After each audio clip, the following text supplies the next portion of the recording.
Please seek permission before watching any further. Hey, why? Let's go! This show stinks, and the fact that you listen, we are very, very thankful for. The all-time leading tackler for the Green Bay Packers, You pig! damn it! Be a friend, tell a friend something nice could change their life. Sport! Hello, beautiful people. We are live at the Quad here in Alabama. On this Field Goal Friday, September 2023. This sports party starts now. Football is happening in abundance here in Alabama. And I will say this, we thought there was a chance 0 people would show up. There's about 100 or 200 kids skipping class. And all I know is that when I go,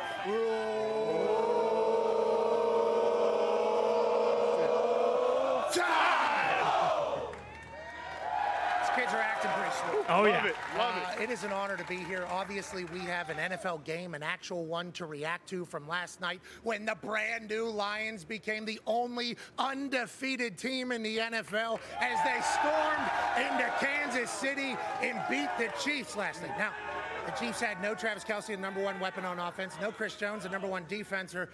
Defensor. Yep. When he does the defense, he's defensing the hell out Yep, of it. that's absolutely. On the other side, but who cares? Motor City Dan Campbell has turned that team into a team that expects to win in those types of games. And the last 2 wins they've had, Aaron Rodgers in Green Bay in his last game, and now Patrick Mahomes on banner night in Kansas City. I don't know what they're drinking in Detroit. Probably a little bit of metal, a little bit of rust, a little bit of grit, a little bit of toughness, a little bit of magic. What MCDC has done to that place and culture is nothing short of admirable. Last night, it felt like the Detroit Lions should win that game. When I picked Kansas City Chiefs -4.5, I strictly did that because Patrick Mahomes on the quarterback series was so cool. I just thought to myself, I'm never betting against this guy who drinks Coors Lights and mother people and talks mad shit all the time. But then last night, you start looking at the rosters. You start looking at the way the teams play.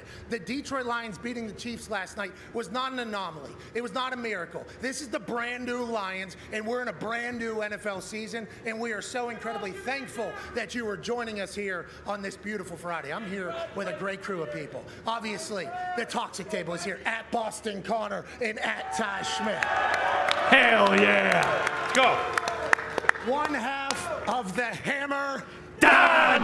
Cowboys Tone Diggs is here, and obviously the all-time leading tackler for the Green Bay Packers, a college football national champion, a Super Bowl champion, a COVID survivor, a father of 10, and today he will be a man who will be attempting a basketball shot for 4 kids to potentially get a year-long tuition. He's AJ Hawk. AJ, let's just dive right into the game last night before we start talking about how sick it is to be in Tuscaloosa. The Detroit Lions beat the Kansas City Chiefs by 1 last night. Jawan Taylor of the Kansas City Chiefs was cheating the whole night. The refs didn't call it until the last series when it really mattered. Shout out to the NFL refs doing what NFL refs seemingly have always done. What was your big takeaway last night about the Lions and the Chiefs? People were saying, I was on Get Up this morning. Are you worried about Chiefs? Are the Chiefs dead? Excuse me. Chiefs dead? They didn't have Travis Kelce. They didn't have Chris Jones. Chris Jones sitting in a suite in the stadium. That's uncomfortable. That's awkward. Maybe that'll speed up a deal. But are you worried about the Chiefs? And what do you think about the Lions? No, I am not worried about the Chiefs. It's tough to repeat. We all know that. But I'm more impressed with Aiden Hutchinson and what he was able to do. He wrecked shop, even if he's not getting the quarterback on the ground, the amount of pressure he's able to apply, and 2 and 3 different people. That was foolish. So his dad was mic'd, his parents were mic'd up if anyone saw that, right? And his dad said, Aiden killed him on that one. Hutch. You're Hutch. right, Hutch got him, which I think is cool, but also at the same time, who's picking and choosing? Who's editing that footage? Well, who's editing that mic? It's live, but also my big thing is, I'm sure Hutch doesn't want his mom and dad mic'd up on opening night. I don't know. They missed the flyover as well. I don't want to start judging people. Can't have they that. had an alien spacecraft flying over that thing. Of the Chiefs. And then boom, a UFO flies over. Yep. They missed it. So there was a couple things NBC did wrong, but other than that, I thought it was a great display, great game, great way to start the NFL season, Tone Diggs. Yeah, it wasn't the scoring that we thought maybe potentially. The over-under 52.5, it went way under. And Goff came out, and he actually outperformed Patrick Mahomes last night in my eyes, which was the most surprising thing for me. Yeah, well, Goff has looked good. You know, second half of the season last year, remember we had this Hembo stat just yesterday. They outscored the entire NFL for the last 8 games or whatever at 29.7 points per game or something like that. This Lions team, we got to think about this, and it's hard to do. You know, because you go talk to these beautiful people that came out here in Alabama. Sure. It's starting to fill up, and Nick Saban will be joining us live here on studio at 1 o'clock local, 2 o'clock Eastern Standard Time when we're live on YouTube and ESPN+. I assume it's going to get a little rowdy when he's sitting down here. I can't wait to chat with that guy. He also massive announcement out of him. Okay. But if you were to go to all these people, you know, didn't pay attention, maybe the people that didn't pay attention in the last half of last year, and say, what do you think about the Lions? They would have the same thought that everybody else has. Oh, the Lions suck. They're the worst. The Lions stink at football. The Lions are an inept organization. Great catch. I'm on it right now. There we go. Whenever you start thinking about the Lions and the turnaround, you just have to get incredibly pumped for their fan base that has sat through just years and decades of curses. Yeah. You know, remember, they took Calvin Johnson's money and said, give it to us. Yep. Right. Want that back. $1.4 million, that's ours. And then you hear about that and you start thinking to yourself, is that the way a winning program operates with a Hall of Famer? No. Then you think about Matthew Stafford. Matthew Stafford got to the point where he was like, I have to win a game. It's this water. I have to win a game at some point. Get me out of Detroit. And Detroit fans just continue to show up. Continue to cheer on this Lions team. We have one. Evan Fox is currently in a box truck right over there, cutting the. You had a baby, Foxy. Here we go, boys. Had a baby, ZD baby, and Nick back there, and all the ESPN people that are looking over their shoulder to make sure that they're punching the buttons right and everything like that. But Foxy, you Lions fans deserve this moment. You Lions fans have sat through so much bad football. Oh, yeah. The fact that you are now in a position where last night is expected has to be absolutely glorious. Pat, it makes no sense. When I'm watching this game last night, 2 minutes left, Patrick Mahomes has the ball. I said, I've seen this movie a million times in my life. The Lions are going to lose. My heart's getting ripped out. But no. This ain't the same old Lions. This is the brand new Lions. And we finished that game off, and we beat the Kansas City Chiefs in Arrowhead. I cannot believe it. It's one of the greatest times to be a Lions fan ever. Just one game. Jeez. Just one game. Slow down. Oh, my God. You got to understand, one game's a big deal when you're a Lions fan. Wait. All right. Well, that's not the brand new Lions. Especially against the Chiefs. So that's the thing. We now have 16 more games. Yep. Okay, are the Lions going to be able to do this? I think so. Yeah. Because I put this tweet out last night. They're actually a group of sophisticated meatheads. Yeah. Straight from the top to the bottom.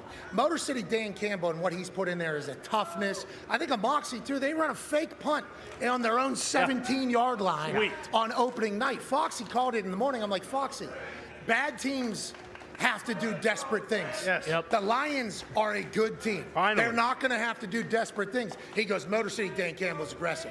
Motor City Dan Campbell is aggressive. Yeah. Fake punt early in that game. Keep going. Can they sustain this? Is this a time where we think the Lions are actually good? I'm buying in. I believe it completely. And I'm excited for the Lions for the rest of the year. Yeah, I mean, I think so. I mean, and then they asked Dan Campbell after the game, hey, what'd you learn about your team? And what did he say? I didn't learn shit, man.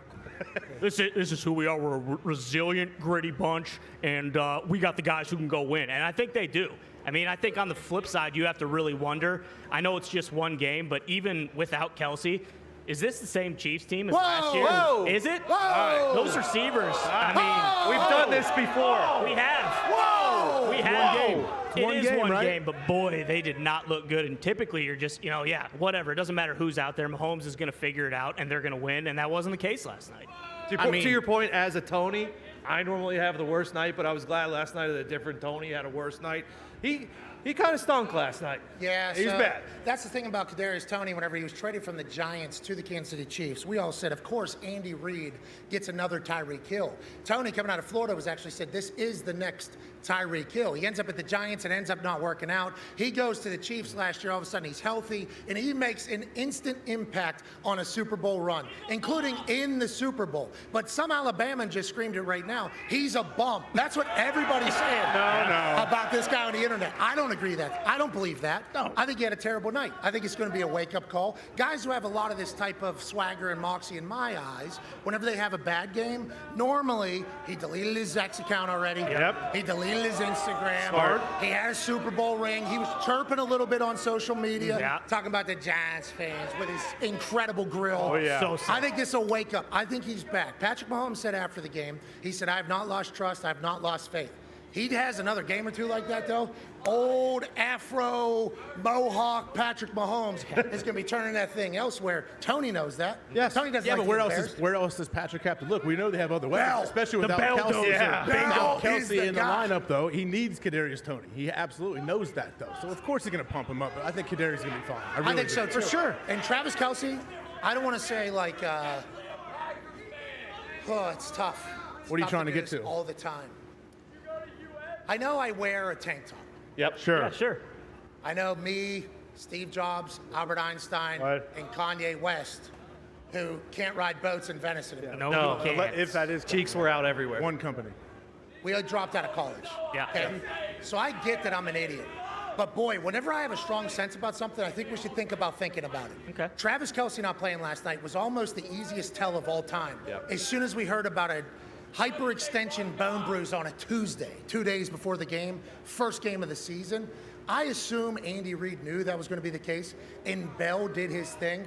But with 2 minutes left, like Foxy was mentioning, Yes. there's one human missing from that field Yeah. that we are used to seeing. Him getting back is going to be crucial. I know they got 10 days until the next game. Yep. Bone bruises are a pain in the ass. They are not easy to heal either because it's literally something happening. So you just got to hope it is. It's a pain tolerance thing. Is he back for next week? Has How to about be. Chris Jones? Chris Jones is in the building, watching the game, losing $1 million while he's doing it. Yep. With his agents, the Katz brothers are sitting on either side of him. Those guys. And I know the Katz brothers. They're good people. I think the optics last night were horrendous. I think that was a bad play. I appreciate the Chiefs saying, yeah, we won them in the building. I appreciate Chris Jones saying, I helped earn that Super Bowl banner. I want to be there to celebrate it. But what it looked like was like, hey, there's a guy that could be playing with his team and is not playing with his team. I think out of sight, out of mind is a lot better there. But maybe because he was on campus, Sure. he was able to shake some hands to get a deal done. I think they need him back, but I don't think they need him back as bad as Shannon Sharp was saying they think that they need him back. No way. I thought their defense did okay without Chris Jones. I don't think it was a good night for Chris Jones at all. And does this mean they're going to move on from Chris Jones? No. Does this mean that they're not better with Chris Jones? No. I think they will be better, but maybe it was a wake-up call too. Like, this team can win without me happening right in front of his face. Yeah, definitely. And Chris Jones is going to get a deal done. I know you said that they're the Katz brothers and they, they're agents. Those guys work in sanitation and they clean up messes, if you know what I'm saying. You could tell that they probably are related to Tony Soprano in a different Easy, life. easy. But they need him. And they need Kelsey. But I don't see why you'd rush him back. Let Mahomes and Andy Reid get pissed off. Go 0-2, slow down, realize that you got 15 games after week 2, and then come back and be pissed. I'm more worried about the NFL if the Chiefs go 0-2, because then they might just go on a tear and be pissed off for the entire season. He knows that because it happened to the Patriots before, and Trent Dilfer famously said the Patriots are dead, and then they went and won multiple more Super Bowls. Everybody has said that the Patriots are dead. The good news is we get a chance to pick Eagles-Patriots later today. And Pumped. Tom Brady is having something special and unique happen for him That's at right. Foxborough. I don't know if that's going to slow down the Jalen Hurts Sirianni train. So maybe the Patriots are dead. Trent Dilfer was just about 3 decades early. Yeah. Now let's talk about why we're here in Tuscaloosa. Let's go. I cannot believe there's humans here. Do you see who's down here? Ridiculous. Joe DiNardo. Joe DiNardo is on a sign over here in Tuscaloosa. And all the miss you, Joe. Love you, Joe. Joe. Shout out Joe DiNardo getting a little bit of love down here in Tuscaloosa. But as we were driving in this morning, and this is, I've been on the campus before they had a tornado. I did some help cleaning up from some stuff, but it wasn't alive. It wasn't buzzing at the time. It was in the middle of the summer. As we were driving in, you got SEC Nation setting up over there. Yeah. You got a Texas Longhorn Network over there. I think Barstool is setting up Yep. something over here. out there. Literally, the eyes of college football are all on Tuscaloosa, Alabama this weekend. And I think the reason why is because Texas, which is obviously a massive name, they think they're back. Yes, they do. Big time. And those who are not Alabama fans think that there's a chance Alabama gets got this weekend. That's right. At home. Yeah, a lot of people think that. Sark. At home. Everybody is excited about this game because if Alabama wins this, it'll be another conversation about Nick Saban building from the ground up, another quarterback, another group of weapons, another era of Nick Saban having this factory of greatness. Now, if they lose to Texas, though, they're going to talk about how Kirby Smart has taken over the entire SEC. That's right. Nick Saban doesn't have his fastball anymore. And that Texas is on their way to the SEC. So now Alabama has a new nightmare every single. That is why everybody's here.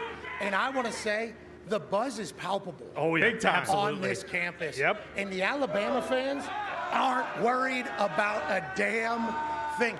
They think this Alabama team is winning the national championship, no questions asked. Yeah, absolutely.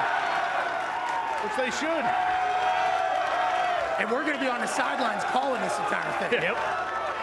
We are so lucky to not only be on ESPN, and we saw people yesterday watching us in like gyms around the country. Somebody was watching us on a Delta airline. Yeah. There was somebody in a cafe that looked real uppity and snooty. And guess who was in the background? Who's that? Old tank top dumbass right on a TV. So we are so incredibly lucky to be doing this, but also to be in this environment. We need to make sure we remember how awesome this is. Oh, yeah. Oh, yeah. These kids are supposed to be at class. Oh, bummer.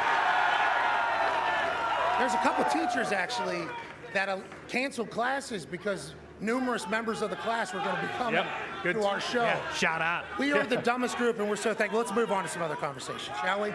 Joe Burrow has signed the largest deal. I mean, they're going bananas out there. They're going bananas out there. We got a cameraman who's just up in the middle of it, and then they just realized, now they say we're talking, so we're going to shut up. Yep. There we go. It's going great. Horns down all over the place. Horns down. Love it. Horns Is that down. a penalty or no penalty? It was? Oh, yeah, that's 15-yarder. Same players. Is it 15-yarder if a player does the horns down? On sports, They were doing it after the game last year, and Saban was pissed. That's right. I don't know why interesting people to get mad about that. Hey, it mocks it. Why is it a Come penalty? on. I don't know. Taunting. It's sports. Sorry. Let him celebrate. Grow up.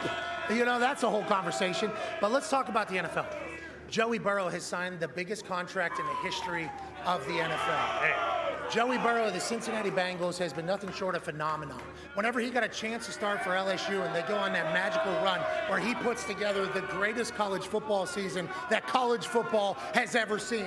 Alabama people were watching Joe Burrow at LSU saying, damn, that is what a quarterback looks like. That's right. Wanted him. He wins a national championship with like a broken rib or something in the middle of the game. Then there's conversations about this Ohio guy potentially turning down Cincinnati because his professional career doesn't need to get railroaded from an organization that hasn't been able to get to the top. Joe Burrow says that ain't true. I'm actually the man who wants to be the Cincinnati Bengals quarterback. I'm the Ohio Folk. guy. Yeah. Guy that is mentally tough enough to take on the challenge of being the Bengals quarterback, where the entire state of Ohio is going to become the fan of this team if we have success. The environments at Cincinnati Bengals games have become a college atmosphere. Yep. The games, That's good. somebody out here does not agree. But the games have become must-watch. The offense has become a top 3 in the NFL. And the Brown family started doing actual business. Now he's the richest guy in the history of the NFL. Well-deserved, well-earned, and I want to let him know we appreciate him, although these people do not. I mean, this is ridiculous. Are they that jealous of LSU? I didn't realize Alabama was still kind of sad about it. But, I mean, what, the Bengals are set now, and this resets the market for quarterbacks? Is Mahomes. Did you see what they said about the timing of the deal as well? That it was strategic right before the Chiefs game, as if that was going to affect Kansas City because of the budding rivalry between the Bengals and the Chiefs? There is a chance right before kickoff there, Patrick Mahomes opens his phone to call his wife. Oh, Yeah. okay. Hey, babe, how you doing? Hope you're okay. How are the kids? How are the corn dogs up in the suite? Get that champagne ready to spray all over the fans underneath you. We're about to have a big-time banner night. And when he did that, he got an update on his phone, notification. Clicks on it. It's from Shefty's face. Boom. Joey Burrow is now making $55 million a year. Oh, my God. What? Patrick Mahomes thinks to himself, I'm not. I'm like 11 million lower than Joey Burrow. What about me? I've won 2 What is he? Yeah, maybe he did go out with an axe to grind against the Kansas City Chiefs because he learned about what Joey Burrow's deal was. But I do think this does open up a convo. When does Patrick Mahomes go back and they restructure this thing to pay him? Everybody seems to think it's inevitable. He's always put it off. But when you're starting to get to these 55, 50, 49 numbers for numerous quarterbacks that he's definitely outperformed thus far, at some point somebody's going to tell him he should go get his. There was someone, I can't remember who we had on earlier in the summer, but one of us asked what are the order of quarterbacks getting paid this summer, and it was going to be Herbert, it was going to be Burrow, and then at some point Patrick Mahomes is going to come back and get his. I don't know if Chiefs do deals during the season, but at some point they're going to make him. If he wants to, though, if Patrick Mahomes wants to, he's playing under his value right now. His contract he obviously could get more money. Travis Kelce, same thing. That's why getting Chris Jones signed, I think, or giving him an extension is a little tougher when you know these two guys are taking below market value. Hey, which is awesome, isn't it? It's admirable. It's amazing. Yeah, that's how you build a team. But if Patrick Mahomes wanted to, he can come back to the team and try to make a stink, whatever you want to call it, and try to get. Hey, Joe Burrow's what, 53, 54 a year? I want 56, 57. Like, it's just going to continue to grow. So there's people out there that probably don't understand this. There's others that do, so I'm not acting like this is groundbreaking information. But it's actually not as easy as you would think to take a smaller deal, which sounds absurd. And the reason why is NFLPA, if a star player takes less money than what he could go get, they're on him and his agent's ass about the precedent that this is setting for the next generation of quarterbacks and players. Like, the weight of the world gets placed on some of these guys' shoulders as they're negotiating contracts. Like, hey, you got to do it for the next class. You got to do it for the next quarterback. You got to reset the bar. So anytime you hear somebody step up and say, hey, you know what? I'll take less. The amount of conversations that they've had to cipher through is very admirable and should be talked about. And Patrick Mahomes is seemingly a guy who's going to remain steadfast about that. And I think that's a beautiful thing, because if that number comes down on the QB, maybe that running back market isn't as. There you go. Whoa, I don't want to point out the roll-tide elephant in the room. But, maybe that quarterback one doesn't get as absurd. Maybe there's other money to spread on other parts. And that's what Patrick Mahomes has said. Build a team. I want to win. Will he remain that way? And it's going to get tough to do so. Well, especially when you talk about the hometown discounts, and then when we first heard of Patrick Mahomes' initial deal, when it was reported 10 years, $500 million, and then a year or 2 years later, we heard what the actual number was, and it was like, okay, well, that's not anywhere close to what they reported. So he has been severely underpaid for the last several years. How long can you go when you've won multiple Super Bowls and MVPs and just be like, okay, I'll be the good guy, I'll take the hometown discount again? Watching quarterback seems like forever. Oh, I mean, it feels like Patrick Mahomes is the guy to do it. Yeah, and contract structure. They might give him 10 years, $1 billion, and push it already to the last 4 years. That's where they're at right now. Like they did. Yeah. I mean, he signed a 10-year deal, didn't he? Yes. Yeah. So I mean, that's the thing. Like, NFL, that does not happen very often, where there's super long-term deals. So he was very team friendly. So if he wants to, though, he can come back.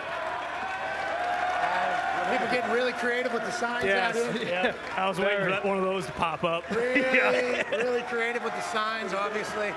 This is filling in rather nicely. That's very high. That's concerning, too. If that sign's accurate, we should check in on that, because that's not good. No, so I don't know what they're referencing. He's good. Sark is a beautiful story, actually. Of writing some decisions that maybe he had made in the past. And I really appreciate what he's been able to do at Texas, because we were on a call the other week, and I don't want to throw anybody under the bus, but like Kirk Herbstreit. Yeah, he knows everything. Yeah, always. He's just a Rolodex of information. That's why on game day, when I'm sitting in this chair and he's in this chair, anything I say, like there's a landing zone right next to it that's been doing this for 28 years. He says if you go and actually look at Texas's records from like 19 whatever till now, Mac Brown had a run. Yes. But other than that, Texas is like a figment of he didn't say this. This is what he was pointing out and alluding to. But I was kind of alluding, like, it's a figment of your imagination that they are a great football team. Mm-hmm. And then now with Quinn Ewers returning and the depth that they have at seemingly all positions, it's like Sark was able to make them good again, Since 2009, this is the first time they were favored to win the Big 12. And we went back and looked through their records. They're barely over 500, I guess, the last 10 years. And then they've kind of become a mockery on the internet with Texas's back. And like that's what Sark and this squad is trying to overcome. Sam Ellinger, good guy. Speaking of good guy, joining us now, he's a guy who was a general manager in the NFL. He was a coaching consultant in the NFL. He's an author, a speaker, a guy who has a newsletter, a texter, a negotiator, a Pazon, and a man that'll be joining us every single week. Ladies and gentlemen, Michael Lombardi. Yeah, it looks like college life is good for you guys, You know, I didn't bode well in like the academia part of college, as everybody knows. I did get passing grades and all that, but the college atmosphere that we get to feel is so real. You know, it's like you don't get this anywhere else, where they have zero responsibilities. None. Right. Smoking cigs. None. Yeah. It's like you got to pass classes, all right? There's people out here that are going to do stuff, but it's roll time. Whoa. Lombo, it's wild. These kids got no responsibilities, no worries. No, none. It's awesome to witness and experience, you know, and remember those days with no bills, no taxes, no nothing, nobody to answer to, really.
We're back, they say, but like, come on, bro. What the hell is that?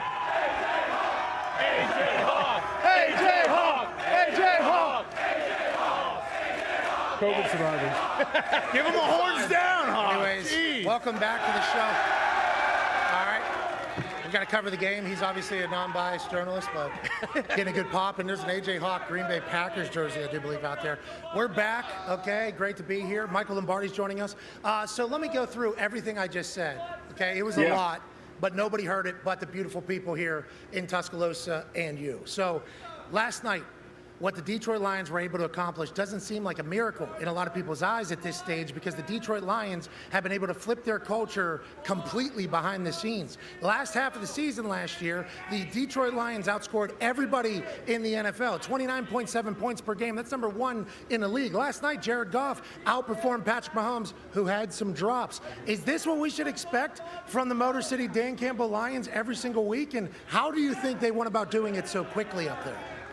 Well, I think, look, last night, I don't think they played their A game until the fourth quarter. They were 5 for 15 on third downs, and they got 3 of those third downs converted in the fourth quarter. They had 20 plays in the fourth quarter, and they gained over 100 yards, and that's where they won the game. I think their resilience, their toughness is modeled after their head coach, and if you're a Lions fan, you can honestly walk off that field and say, you know, this wasn't our best game. We only scored 14 points offensively against a Chiefs team without Chris Jones, but there's so much more meat on that bone, and we can keep going, and we can continue to go. We did not see as much as Gibbs as we thought we were going to see. So, look, to me, they're a formidable – you go into Kansas City, you win, and I know Kansas City didn't have Kelsey and they didn't have Jones, and Tony and Sky Moore, both players were supposed to be really to pick up the slack. They had 8 targets and 1 catch for 1 yard. So they were there, but I think Detroit's got a lot to look forward to. Big overrated pop from the fans here in Alabama. Oh. As soon as you mentioned that Tony name, Yep. you know, because the Florida thing, I think Bama, they were talking about him being the next Tyreek Hill. He had great impact for them last year whenever he joined the team. Super Bowl makes a big play. I assume he's going to bounce back, me personally. Yeah. Sure. I think Tony will bounce back, needed this embarrassment, deleted his ex, will do his thing. Travis Kelce, though, obviously the key point of the offense. We hope he's back in 10 days with a bone bruise, but who knows. On the other side, Chris Jones up in the suite watching with his agents. That felt weird to me. I don't know why. Yeah. How did you view it? And do you think that maybe was a time where Veach and Chris Jones and his agents, the Katz brothers, were able to sit down and shake their hands? I think the Bosa deal makes it even harder because of Chris Jones, because you guys alluded to it, and AJ talked about it too, about what do you do with Mahomes? He's significantly underpaid, but what do you do with Kelce? Kelce makes $14 million a year. He's not even close to the top receivers in the league, and he's a receiver. So how do you get this? And we haven't seen the Bosa contract, but we know it's over $31 million per year. We know that. That'll be proven once we see it. What do you do with Jones, and how do you ignore Kelce and Mahomes? I think that's the delicate situation. I think it's Brett Veach is 34, in. Lombo. 34. Yeah. Well, we haven't seen it. That's what they're putting out there, but it might be 34. Until it comes through the PA and through the NFL system and how it's spread and what it's guaranteed, everything's always different. But look, let's face it. Chris Jones deserves to get a raise. I agree. I think what was good about last night, Pat, is we're talking business. It's like The Godfather. This isn't personal. Our disagreements are business related. Jones wants a raise. The Chiefs need to give him a raise, but they're in a tough spot because they got Mahomes and they also got Kelce. I mean, Kelce had $14 million. I mean, he's not even the highest paid tight end. He should be the highest paid receiver because that's what he plays. And I think last night proved more than anything, they miss Kelce even more than Jones. Well, that's what I was thinking too, and we have a lot of respect for Shannon Sharp. I have a lot of respect for Shannon Sharp. I actually can't wait to live with him someday and do the Tuesdays on First Take with him. Yes. Big fan. He put a tweet out about Stone Cold Jones' value going up from last night. I saw it differently. Me too. Okay, all right. I don't want to be a hater either. That's gotta feel good. But it's just I mean, he's a great player, but they held a Detroit Lion offense, which is really good, to 14 points. Credit Steve Spagnuolo and those guys. If you would have told Andy Reid before the game, we're holding Detroit to 14 points, he says, check, we'll win this game easy. And they lost 21-20. Now, I thought the fourth quarter got rather interesting, some of the decision-making in the fourth.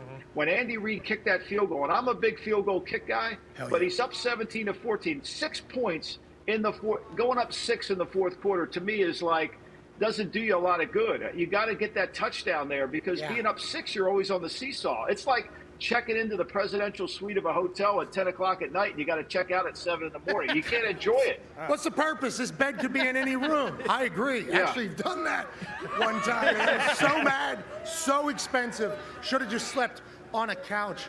I appreciate the way you view things, Lombo, because when you break it down, it makes me feel like, oh, that's how. Do you think how all general managers think? Do you think is that why you have had success and how do you think Veach handles this? Ultimately, I think that's Veach's problem. He wants to pay Jones, and he knows Jones. Look, the tape doesn't lie. And I said this before on the show. I say it on my show, the Lombardi line. I say it on all the time. You can't overpay great players. You can't overpay great players. Like Chris Jones is a great player. You can't. What you get in trouble with is when you overpay a good player. When you overpay somebody and extend, well, we got to have that guy. If we don't have him, we're going to lose. Chris Jones you can't. Bosa's contract, you can't overpay Bosa. Bosa's worth every nickel of the deal. Yeah. He changes the game. As Al Davis used to say all the time, he tilts the field.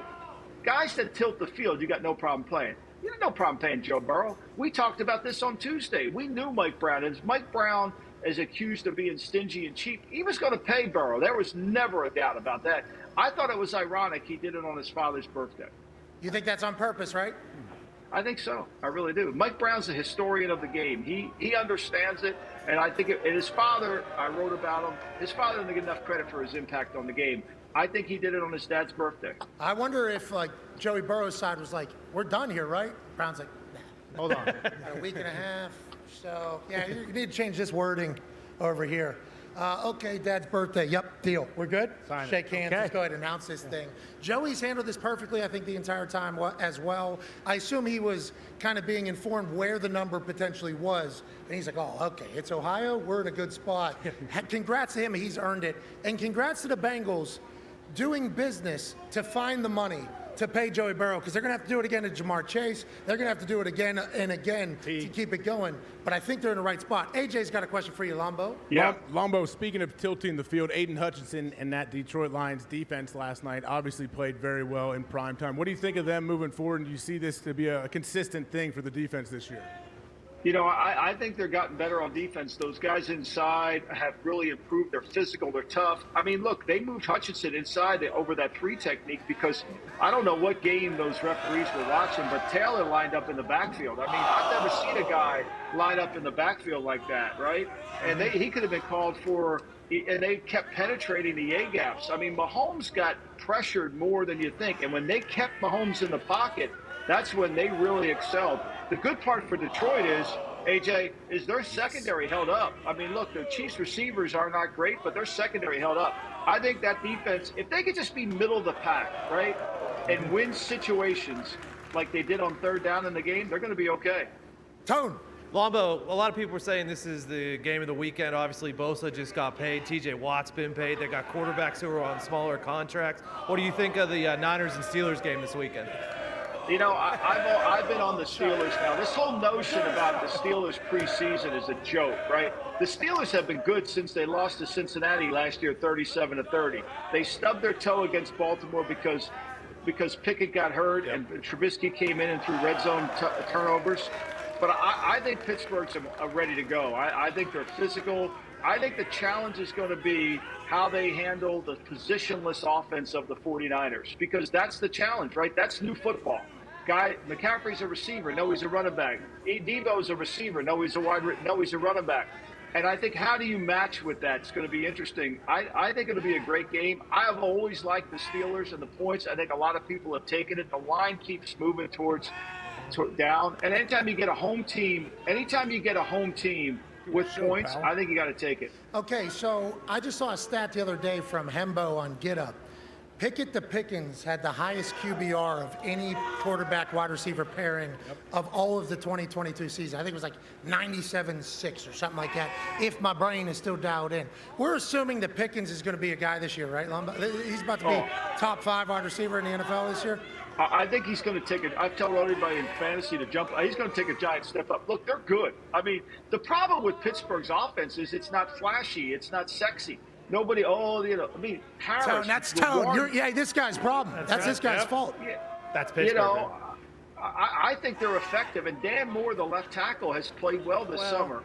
And he's going to have to be, he's going to challenge Bosa. Can Bosa play 70 plays? I don't think that's realistic. I think that's going to be hard. But, look, the 49ers are tough on defense. But the one thing we do know, last year they stubbed their toe in openers. They went to Detroit 2 years ago and gave up a bunch of points against Detroit.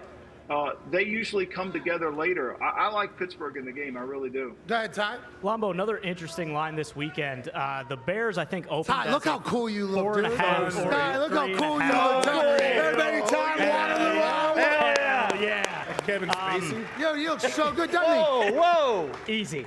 That was way over the line. We're not going there. But anyway, the Bears open, I think, is a 4.5 or 3.5 point favorite over the Packers, and a lot of people are betting the Packers over on the year. I know a couple receivers are hurt, but why do you think the Bears are favorites this weekend when a lot of people are kind of, trending towards the Packers and their win total over this year? Well, I think the home team, certainly, everybody thinks home teams matter on opening day, and they really don't. I mean, against the spread, they're 39-30, they're 38-39-1. We see it has not been a 10-win home team in 5 years. Last year was 8-1. And so I think a little bit of that, plus the Bears, everybody has a belief the Bears are better. And they can, with Fields running the ball and with DJ Moore, they're going to be more explosive. But the Bears have got to prove they can block. Green Bay's front's really good. Green Bay can rush the passer. They're tough against the run. This will be a hard game for them. Green Bay played well last year. I mean, look, they held Detroit to 34 points in 2 games. This is one of those where the line keeps moving. I think it'll be a pick 'em before the game starts. Okay, let's stay in the NFC North real quick. With what the Lions did last night, obviously we assume they have, in everybody's eyes, optically earned the favorite of the NFC North. Nobody's talking about the Vikings, huh? Nobody. Why? Because they were so lucky last year with the football gods? Is that why? Yeah. I tell everybody Kevin O'Connell's not allowed to go in any casino in Las Vegas because they'll make him go broke. He's so lucky. I mean, it's unbelievable. Kirk Cousins had eight fourth-quarter comebacks last year. Think about that. 8. That wasn't. Nobody was close to him in that category. Look, I think they'll be better with Brian Flores on defense. They're really good on offense. I think Madison's a good back. I don't think he's Dalvin Cook, but I don't think there's a big difference. Justin Jefferson is still a really good player for them. And Addison gives them another receiver. Look, I think they're going to be good. Now, they got a tough game against Tampa Bay. Everybody thinks Tampa and the points is a good play here.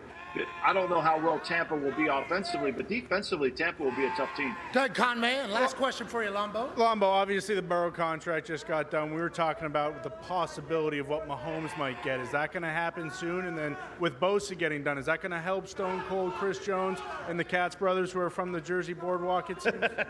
Yeah, I think it's going to make it harder because I think the whole conversation about the Bosa deal is, they're going to say, Chris, you're a defensive tackle. Quentin Williams was done at $24 million. And he's going to say, yeah, but Aaron Donald's at 31 and I had as good a year as Aaron Donald. I need to get as much as Bosa.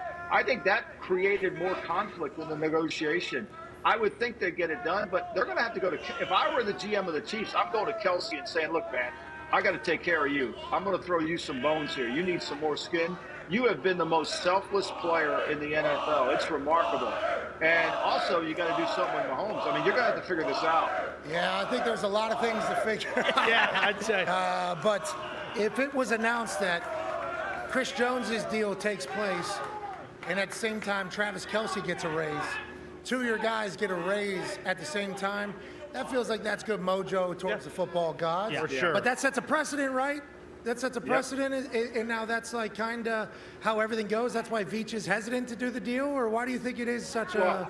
I think in this new football, Pat, you got to do it. I think you can't take that approach that, we don't redo the deals until the end of the deal. Look, it's an ever-flowing market, and when you see a great player, and I mean, Veach drove home last night realizing, geez, we really need Kelsey. Oh, my God. Without Kelsey, we're just a pedestrian offense. And Patrick Mahomes, as great as he is, he did not look like the Patrick Mahomes we know without that great receiver. You got to pay the guy. You got to pay him. I mean, look, $14 million for Kelsey? Are you kidding me? What? I mean, What? you got to pay him. Hey, Lombo, bet of the weekend for you. Here we go. Bet of the weekend. That's a great – I love the Miami Dolphins, and here's why I like the Miami Dolphins. Okay, How Gumpy. about it? I like the Miami Dolphins because if you go back to Vic Fangio, head coach of the Denver Broncos, he takes a team that's not playing very well into Dallas, and they're playing great. And he kicks the butt out of the Dallas Cowboys, and basically they scored 2 meaningless touchdowns in the fourth quarter. I think he understands Kellen Moore's offense. I think he'll understand how to attack them. I think his defense will play really well, and I think McDaniel will run the football. I like Miami. I'm getting 3 points. I can't beat it. The other one I think is a sneaky play, and the line is moving away from it. It was 5 in the Rams. People will say you're crazy, Lombardi. The Rams? Let me give you a little fact here.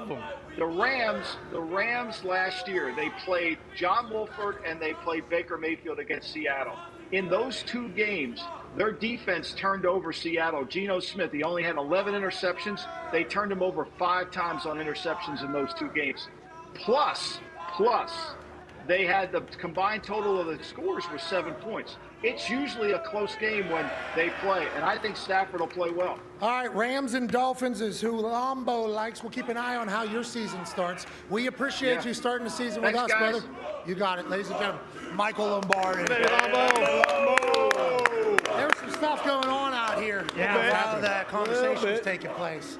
I seen this ball. I saw that hoop. I had to throw a couple out there. Gotta do what it. we need to remind people is that at some point today, this guy right here, A.J. Hawk, will be shooting 4 basketballs at that hoop right there. Hell yeah. There'll be 4 kids that'll have their tuition up on the line. Woo. AJ, if he makes all four of them will pay the tuition for it. Wow. If he makes the first one, whoever's assigned to the first one, that should probably happen in the next hour or so. Nick Saban will join us at 2 o'clock Eastern, 1 o'clock local. And I do believe these fans are going to go bananas for that. Speaking of going bananas, Mac Brown is not happy with the NCAA. No, he's not. And we're in Tuscaloosa because of the Alabama-Texas game that's taking place on Saturday evening here at Bryant-Denny Stadium, which is going to be an electrifying atmosphere. But the NCAA is in an interesting situation. The NCAA has less power than it's ever had in its entire being. Now, it used to be the heavy hand in every conversation. And remember, they would use the word that they made up, amateurism, as the reason for why common sense things couldn't happen for players in the NCAA divisions. So now that NIL is taking place, it kind of kicks them out, even though they're digging back into the files to find when NIL wasn't legal, did anybody do any NIL stuff? We will still punish them. With what they're doing in North Carolina, these fans are chanting it, free Tez Walker for a reason. This is the dumbest thing that the NCAA has maybe ever done. I'm not saying it's the worst thing they've ever done, but maybe it's the dumbest thing they've ever done. We have players that are playing in college football for as long as it would take to become a doctor. There's eight-year seniors taking place with red shirt, blue shirt, gray shirt, COVID year, transfer year, bounce year. Oh, I'm a doctor now. And I'm a senior on the football field. There's people moving from school to school for what Tez had to do at his first school, Central. They didn't even step foot on campus or play football. How was that counting as a football year? They didn't play football. So he transfers from there to Kent State, does well. Kent State's entire coaching staff, head coach says, you know what, I'll go be an offense coordinator somewhere else. I'm a head coach here, but I want to be offense coordinator in Colorado. A team that had one win last year. I want to go be offense coordinator. Now it's prime. I understand that's a great opportunity. And he's coaching Shador, and Shador's throwing for 500 yards. I understand the decision, but Tez doesn't know that. So Tez now transfers out of there because his coaches are gone. He goes to North Carolina, a great program. Back closer to home. Has family members that are sick. And the NCAA says, well, you can't do that because you spent your one transfer, you see, from that first school you went to Kent State. This would be your second transfer in undergrad. The rules clearly state, it's like the rules don't matter. The rules have been changing for literally the last 4 years, end over end. Oh, you can actually have another year in school because of COVID. Was that a rule? Was that a rule at any point? Think so. No. How about the transfer postgrad? Well, you used to have to sit out, now you can do it. Now you can move however you want. It makes no sense that you're not letting this dude play, and it does feel like you're personally attacking him. And it's stupid. At some point, though, and Tone, you were listening to the Cover 3 pod this morning, and they basically said, like, does the NCAA have the power, or can he just go out and play? Like, what happens if him and Mac Brown say, who cares? Let's just go out and play. What's the NCAA going to do? What could they do? Can they take him off the field? Like, if he comes out to warm-ups, is someone going to come out and grab him? could you imagine the NCAA security comes out, got a badge on, you're coming with me. You're coming with me. You're not allowed on this football. Who, the refs would have to put that in place? Who would it be? Who was there that could sanction him, that could come out there and say, no, you can't do it? Last week, Shane Beamer, head coach of South Carolina, they said, we don't care if the guy plays or whatever. Nope. It's like nobody cares. This is not making anybody happy. Makes no sense. Well, it's bullshit, and the precedent of it. Like, if this happens next year with another unbelievable player that might want to go and play at a different school, especially going from Kent State to North Carolina, like, that's a big jump. So if he can really play well at North Carolina, probably changing the trajectory of his life and, you know, his family's lives. But also, if those people who represent the NCAA try and pull, you know, the wide receiver off that field, Mac Brown might fight them. He might actually try. Not happy. No, he might Myles Garrett, helmet in hand, bonk, bolt their heads. Oh, Yeah. Mason Rudolph experience at Boom. one time. Mason didn't deserve that, though. The refs would deserve that. Well, we don't know who said. Yeah, I mean, there's certainly a lot of different discussions about what led to that. He deserved it. That was Nick Morado in the truck. He's Steelers fan. Well, obviously. you mentioned it too. Like, it's not like he's just transferring around, bouncing from place to place. Like, they grant waivers for this kind of stuff all the time. It seems like if someone has, like, you know, a family member or someone close to them who's like sick and they need to move home and kind of help take care of them, they literally pick and choose who they want to kind of grant this kind of stuff to. And it's almost like they woke up one morning and were just like, you know what? Let's just screw this kid's career up. Let's do that. Yeah, why? What's the purpose? No idea. What's the purpose? Nobody's happy about it. You're taking a great player out of the game, and you're looking like a bunch of power-hungry corporate fat cat. Yeah, That's right. And I understand that we're tough to take serious because, I'm wearing sunglasses right now and a tank top. That guy's got a sick elephant shirt on. Roll Tide. With an incredible mullet. Come on. This guy's head is larger than 3 heads combined in most states and tones his thing. But, like, we're on a campus right now that loves college football. Yep. And college football is something that everybody loves on every campus. So for the NCAA to continue to try to take away happiness and joy in a world that doesn't need it, an opportunity, in a world that doesn't need that gone, you're just a bunch of assholes, dude. That's what you look like, and there's no reason for it. They're based in Indianapolis, too. That's right. Yeah, we should maybe take a little visit. All right, how about this? I make this shot, he's allowed to play. Okay. Deal. There. Deal. That's a lot of pressure. Shake hands. You got it. Taz, I tried, Taz. In. Taz, I tried. One more. Bonus ball. It's back. Noodle arm. It was kind of his fault. It was his Certainly his fault, but he's going to get bullied for that. Yeah, probably. Ty mentioned it. New alarm on national TV.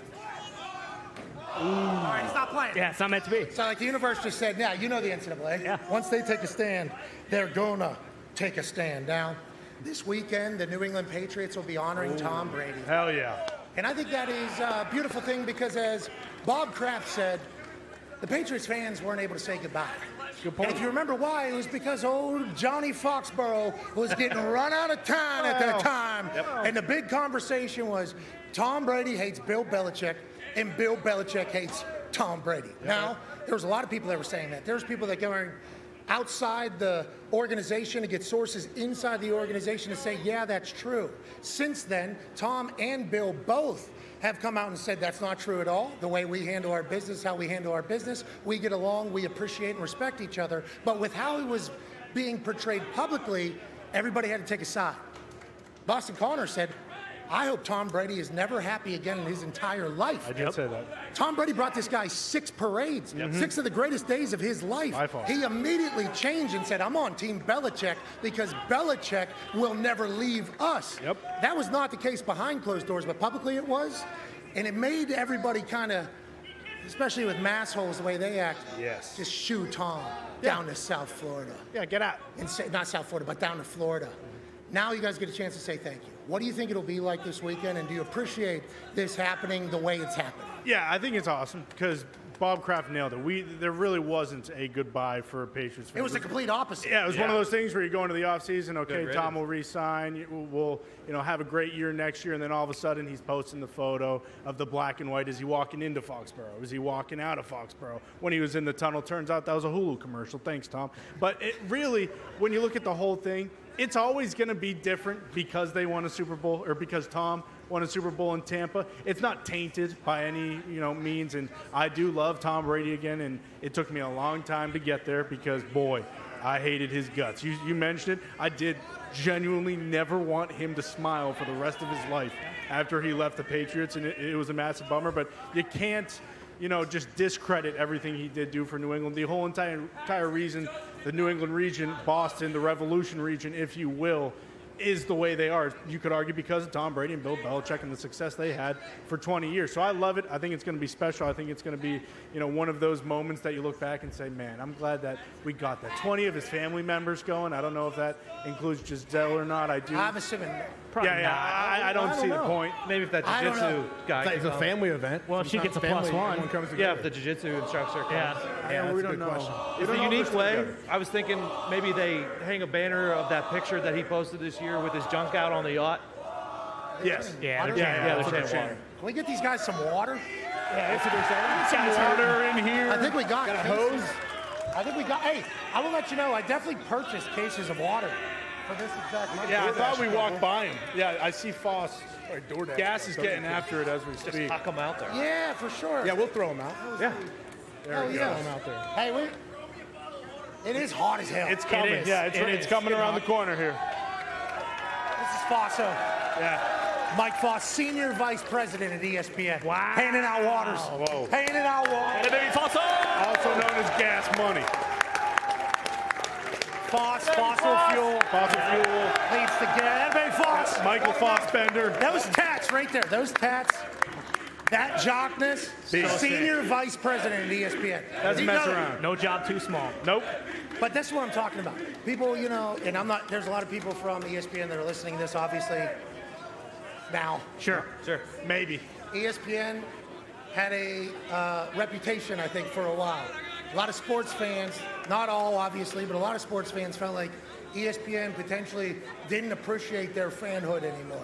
We want to let everybody know that that is not the sense that we are getting from the people that are being put into positions to make moves. You're talking about people that love sports. Oh, yeah. Love, like this Fosso guy played in the MLS. Yep. MLS soccer player. But he's the guy that every time I have a conversation with somebody at ESPN, Yep. and it goes poorly, they all go into his office, and he's just got to take it right on the shit. Yeah. Big time. So we love Foss. We appreciate Foss. And Foss is giving water salt. And a baby Fosso. Go gas. It is hot as shoot. It is hot as shit. Yeah, a little bit. Yeah, but I mean, great. I mean, we got a good crowd going. Yeah, not bad. In the middle of the day with classes, too? No, but look, I mean, I would not be standing out. That looks so hot. Why do we take the tops off when we give them to people so they can't fill it up and throw it? What is yeah, it? I guess. I don't know. So you don't get hit in the back of your big head. I mean, I assume that would happen at some point. Caps on the ground, you know, just taking care of the environment. Good They care point. about it down here in Alabama. That is really good. All right, hour one is wrapping up here in 1 minute. We don't have a clock, so the seconds are going to be certainly fascinating. Sure. But I will say this. This next hour is about to be the greatest hour that we've ever done By far. on this program. A.J. Hawk is going to attempt to win a tuition or two or four for some kids out here. We got Dan Orlovsky joining us. As if you haven't seen him enough on ESPN, he's going to be on our show very regularly because we appreciate the hell out of Dan. He will say something that we will disagree with, and he will get buried in the next hour. But he's going to say something that's enlightening, and we're going to learn from as well. That's Dan Orlovsky football, baby. In a nutshell, that's right. Nick Saban will join us in about an hour as well. We can't thank you enough for joining us here on this Feel Good Friday, September 8th, 2023, from the quad here at Tuscaloosa, Alabama. Home of Nick Saban's football team battling against Texas on Saturday night. Take three.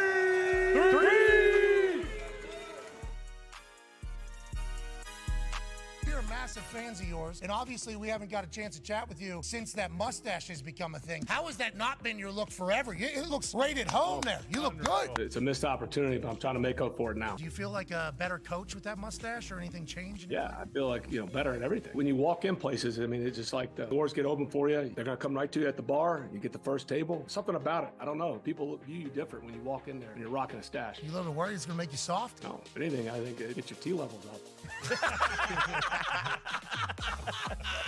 I think my T levels are going up just looking at it, so I couldn't even imagine Marine Dad. Shout out to him, serving the country and doing what he did with FedEx. Amen. And then the Vegas thing, that's real. He went to Vegas. Real. What happened? Real. They didn't think they were going to be able to make the payment, and so he went out there and I think he played blackjack for 18 straight hours.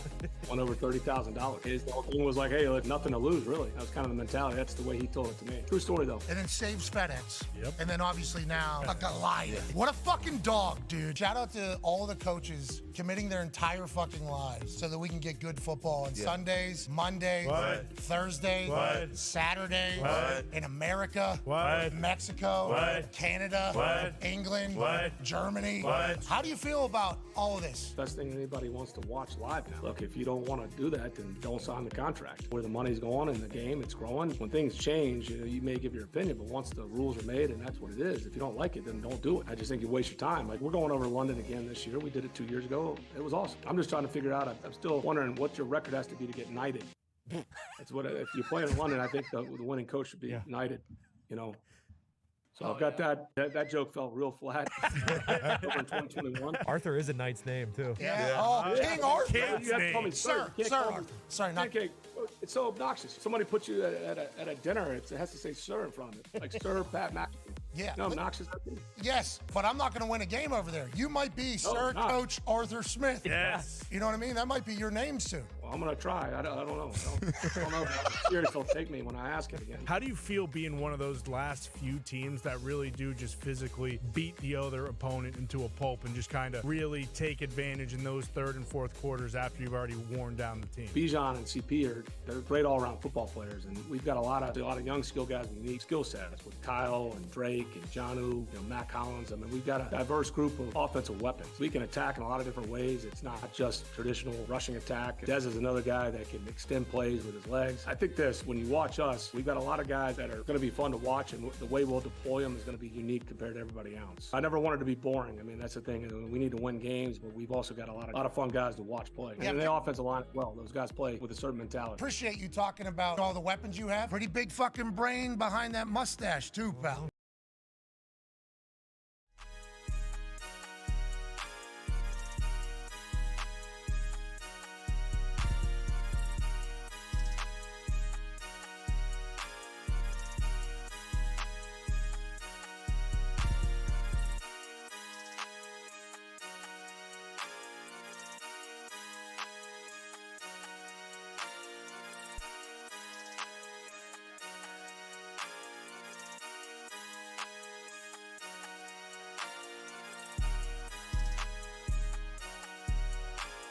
Welcome back to the program here as we find our way back to the set that has been pieced together for tomorrow's college game day that we are lucky to be talking on for the last hour and the next two here in beautiful Tuscaloosa, Alabama, the site of Texas-Bama this weekend, where obviously Kirk and Fowler will be on the call. We'll be roaming on the side.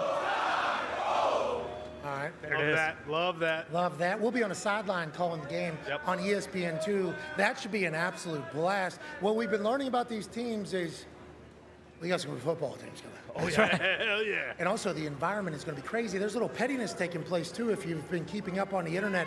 Last year, I guess Texas placed Alabama's family and band in the very tippy top of their stadium. Yep. So this year, to return the favor, Alabama did the same thing to Texas. They are at the tip of the top tier. I guess it is really... Can't do that. Can't do that. Get good right now. The guy doing the muting of the show up there in Bristol is, how are they? They were saying duck. Right. Yeah. Like Texas is ducking Alabama. Yeah, absolutely. Ducks on the pond. This is A.J. Hawk, Tone Diggs, Ty Schmidt, Boston Connor. In a truck back over there is Foxy, Zito, and Nick Morado, and ESPN folks, who I assume are very worried about this entire operation. Yeah, not too happy. For sure. We are very thankful to be here, for everybody that's set up, including the camera people and everybody operating here. Thank you so much for your time and effort to get this set early. Because normally this one, game day. Yep, that's right. So now we're asking them a whole 24 hours in advance. Can you just, thank you, team. Thank you, guys. Love you, team. Check ball game. Thank you, cuz. Big Matt. Who would we be if we didn't start hypothesizing about things around the NFL? Mm-hmm. When I say Geno Smith in the Seattle Seahawks had the #1 offense in the NFL last season, you would say to yourself, wow, I didn't remember that. You know why we didn't remember that? Because we didn't talk about the Seattle Seahawks at all. Nope. Haven't talked about them at all. Nope. In the NFC West, it's really just Niners talk, Niners talk, Niners talk. Is there anybody else out there that we think could potentially contend? Because if you look at the Bosa deal, you're looking at a team that is going all the way in, not just a little bit. No. We're talking about the highest paid defensive end, running back. You're talking about top three highest paid tackle, top three highest paid wide receiver and linebacker and safety fullback. and fullback. You're talking everywhere. There's money everywhere for the Niners. Is that why we don't talk about any of the other teams in the NFC West, or what do you think that's all? As far as the Seahawks, when I was doing the research this week, I forgot they went 3-6 down the stretch. So I think there's those teams that finish the season hot, and we carry that in the next season. The Seahawks weren't one of them, but there's no reason their offense shouldn't be better because they had two rookie offensive tackles. They had a rookie running back. They brought in JSN at wideout. And if Geno gets a second year in this system as a starter, there's no reason why the offense shouldn't actually be better this year. Could you imagine they don't win with the Niners don't win? I mean, the Niners absolutely, they have to win. They absolutely have Could you to win, imagine especially if getting they Bosa in don't, camp now. Could you imagine if they don't? I mean, it's definitely, it's the NFL. It's tough to win every game, as they like to say, but you look at the roster. Almost can't Just look imagine. at their It's loaded at every position. Yeah, The can't defense imagine. seems like a scary thing to go against every They single brought in game. Hargrave Can you and imagine? got better there. Exactly. Like everywhere they are, they're unbelievable. Like if they're healthy and Brock Purdy plays well, and he doesn't get his arm bent back and touching his butt, then there's a chance that they do go all the way this year. If they don't win, though, do you think that Shanahan and Lynch, like the hot seat, really starts to amplify? You got an owner spend. If they don't win, as in what though? What does that mean if they don't win? I think they got to win. I think NFC Championship at least. Okay. Right? Yeah. I think they got to. Whole way. I think They got to win the Super Bowl. that's what I think so too. That's what they're there At least for. make it. Bosa, whenever he officially signed his deal this morning, first of all, properly jogged. Ridiculous. So job. Not a beer gut. So, like in his selfie video he had, his traps were touching his temple. Yeah. Yeah. Exactly. It was. He looked phenomenal. He said he's excited to be a Niner for life, and he wants to win championships here. That's what they're talking about. That's what the owner's talking about. Yeah, look at him. He's a built-in cowboy collar. Dude, it's unbelievable. Sir. Look how handsome that guy is. Wow. Eyes on. Tall, strong, so good at football. Wide. His granddaddy Wide. was what, security guy? Oh, yeah. Tough guy, right? He was security for Capone, and then also made a name for himself. Kept that Tommy gun on his hip. Yep. This is his actual grandfather? Tommy Always Batts. strapped. I think his name was Tommy Batts, if I'm not mistaken. Joey Bats, Gino said. See? Get this right. I got- Same Well, I difference. love the Bosa family. I appreciate them, but if they don't win, what an interesting little run here. Because the Trey Lance trade is in the middle of that. Yep. So if they were willing to give all that up to get to 3, what other player could they have got? A ton. Oh my Or, God. You know? The The list. list is Yeah. it's Jamar, it's Everyone. Jalen Waddle, Penei Sewell. Like it's a ridiculous list of players that were picked right after. I think half of them or most of them were all Pro Bowlers already. It's ridiculous. And I don't want to dive in too much into the negative, so let's flip to the positive. Jerry Jones has launched his own AI Come on. at the AT&T Stadium in Arlington, Texas. That's right. Fort Worth, Texas. In between Somewhere the in the triangle. two. Yeah, they're in the middle. I think it's Arlington, Irvington. I don't It's know. not in Dallas. It's outside of Dallas. Yes. Frisco? Jerryville? Because it's Where's Frisco? Fort Worth is here and Dallas is here, and he put that son of a bitch right in Right there. here. And then Dallas Fort Worth is that airport you hear about. And it's north. There's and his is right in the middle of all the humans. Jerry Jones, masterclass business all the time. Now, will he ever have a team that wins again is certainly a question mark. And this year is supposed to be the year that it happens. Shout out to Cowboys Giants on Sunday Night Football. We're going to learn a lot. And shout out to Jerry Jones saying, even when I'm dead, you're going to be able to ask me questions. They installed an AI Jerry Jones that you can ask questions to, and he will give you well thought out answers to. Yeah. Whenever I think about this, I think that he is doing this so that when he dies, he can still give post-game press conferences. Yeah. I think when he dies, he'll still be able to run the Dallas Cowboys. Yeah. And when he dies, people will understand that Jerry Jones is still the man of the Cowboys. That's what I'm thinking, and I appreciate it. He's playing chess at all times. Yeah, absolutely. And I know it was just only a tiny morsel, but the story he tells about why he gave the naming rights to AT&T because he absolutely loved what Alexander Graham Bell did for the telephone. I mean, it was mesmerizing. AT&T is America. Okay, that's what he said. Yeah, well, because he's. I mean, how many responses does this thing have? Is there? It's an AI. So it'll continue to grow. What are you on asking itself. him? Hey, Jer, how do you feel about? I mean, I have thousands and thousands. Hey, Jerry, of what's questions going for on Jerry over Jones. there? Yes, Bingo. AI Jerry Jones. I have even more. Jerry, what's your DoorDash order? There's plenty of things that you. I would be run interested to through. see what he says to that. Hey, Jer, my friend AJ here wants to know if it's wet wipes or standard toilet paper. Boom.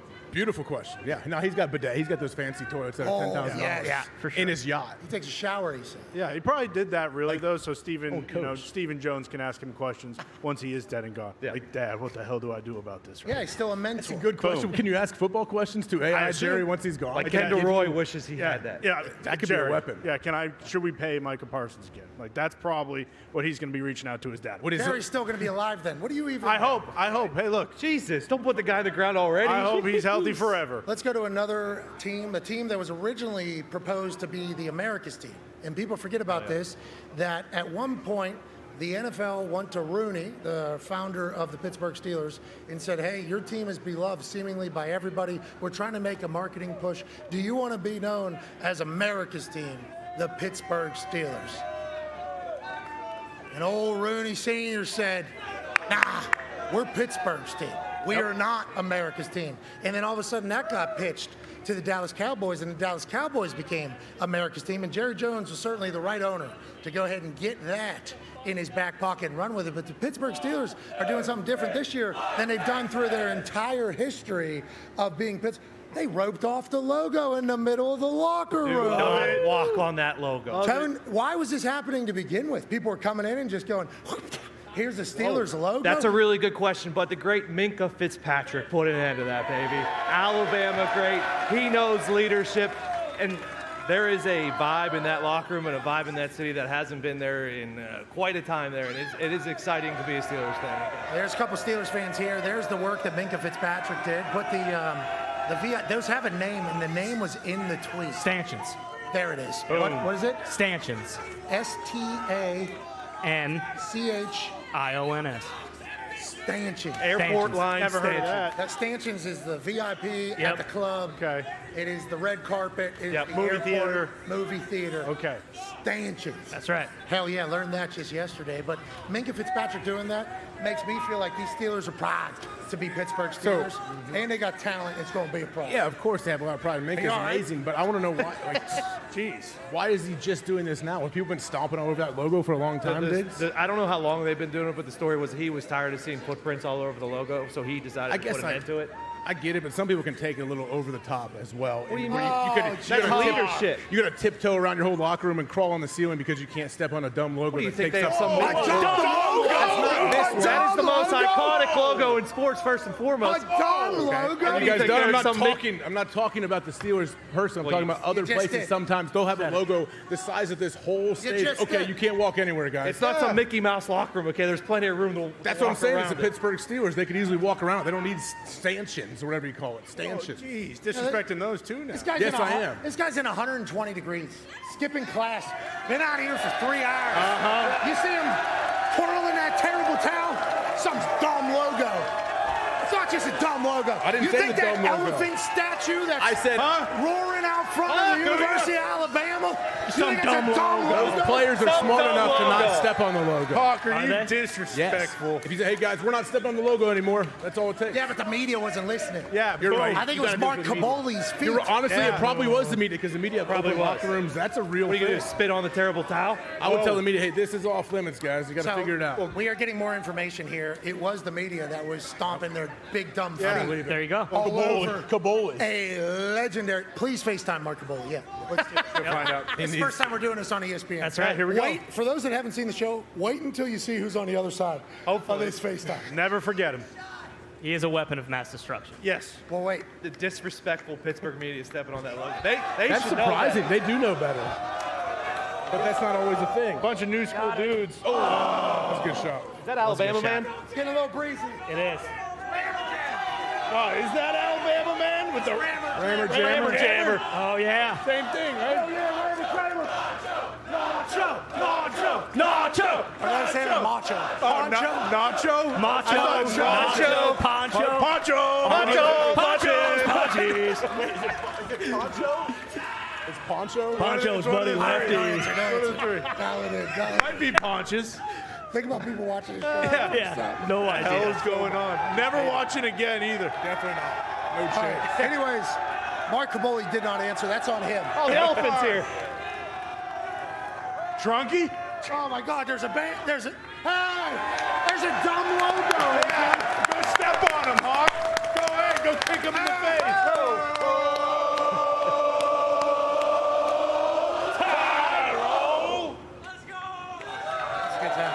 Yeah, it is. Now, with that being said, let's talk about some NFL football. I assume Caboli didn't answer again? No, answer no. Son of a. He's napping. We're back. Hold on. Another 20, 25 seconds. Kaboli's going to clean up, freshen up, and get ready. Okay, perfect. Nice. He was taking a poop with his shirt off. Woke him up from a nap. Got it. Oh, Lord. With the shirt. Good hands in the crowd. Gee, some of these signs. All right, let's remember what we were talking about. A lot has happened. An elephant, a pant, a couple shots. Yep. Stepping on the logo. Pittsburgh Steelers media Boy. are just a group of disrespectful people who walk into the Pittsburgh Steelers locker room and go, where's that Steelers logo? Where's that thing that we're covering and make a living off of? And Minkah Fitzpatrick had to get stanchions, a word that we've obviously known for a long time, little ropes, to rope off the logo so the Pittsburgh media wouldn't continue to disrespect it. Joining us now is a member of the Pittsburgh media. Whoa. For The Athletic, a guy who's been covering the Steelers for a long time. Friend of the program, but I don't think this is a babyface move if what we're hearing is true. Ladies and gentlemen, Mark Caboli. Hey, Caboli. Mark, good morning. Good morning, Mark. Thank you for joining us. What the hell's going on? Minkah Fitzpatrick needs to lock you guys off of disrespecting the logo? You know, I don't even know about it's us or not. I'm going to blame that on the fellow players. Because you know, what, let me tell you a story. When they have 90 guys on the roster, they have to bring in alternate or extra locker rooms, and they place it right behind that. So when it's right behind it, tend to walk on it and stuff like that. Okay. You know, It was the guys that got cut. It was guys that aren't Steelers. They were pissed. I've stepped on it a couple of times in my life. This is my theory. This is my theory, and I don't know what you guys been talking about, but you know what? If they didn't want me to step on it, it probably shouldn't be on the ground. Right? Whoa. Ladies and gentlemen, that was Mark Caboli. Thank you, Mark. We can't have What are we doing? It's a tiny circle, too. It's not that big. What are we doing? What the heck? If they didn't want us dancing, keep us out of the end zone. Exactly what he said. Mark Caboli, if they didn't want me walking on it, don't put it on the ground. What an answer. Minkah Fitzpatrick said, I'm sick of it. Yeah. I'm sick of it. It can't happen. Mark Caboli's rolling around on this thing every single day. Thank you for making time. AJ, do you still stand by your dumb logo? Whatever you guys said, you put words We in my mouth. said. I never You said said it. it. Never said a dumb logo. Yeah, you did. Never once in my Basically. life. I understand now. Minkah Fitzpatrick, I understand why he did Thank that. you. Because Caboli obviously puts this on the players, which is a shame. Like I bet Players the that got players cut. The players get cut. Players got cut. Maybe they did cutting. Maybe a couple Probably why of they them got cut. spit and stomped on because they want to go to another team. But Let's wrap it's up still a some tiny stories. little thing. It's a tiny little logo, though. Not that Respect it. I would. Damn it. Yeah, I would. It's not the size That's of the a logo. Patriot fan. That's all you need right. to do, Thank yeah. I mean, it's easy. Hey, guys, we don't walk in the logo. That's all it takes. You're one of the great franchises in the NFL. Thank you. Respect it just a little. I respect you. One Great. time.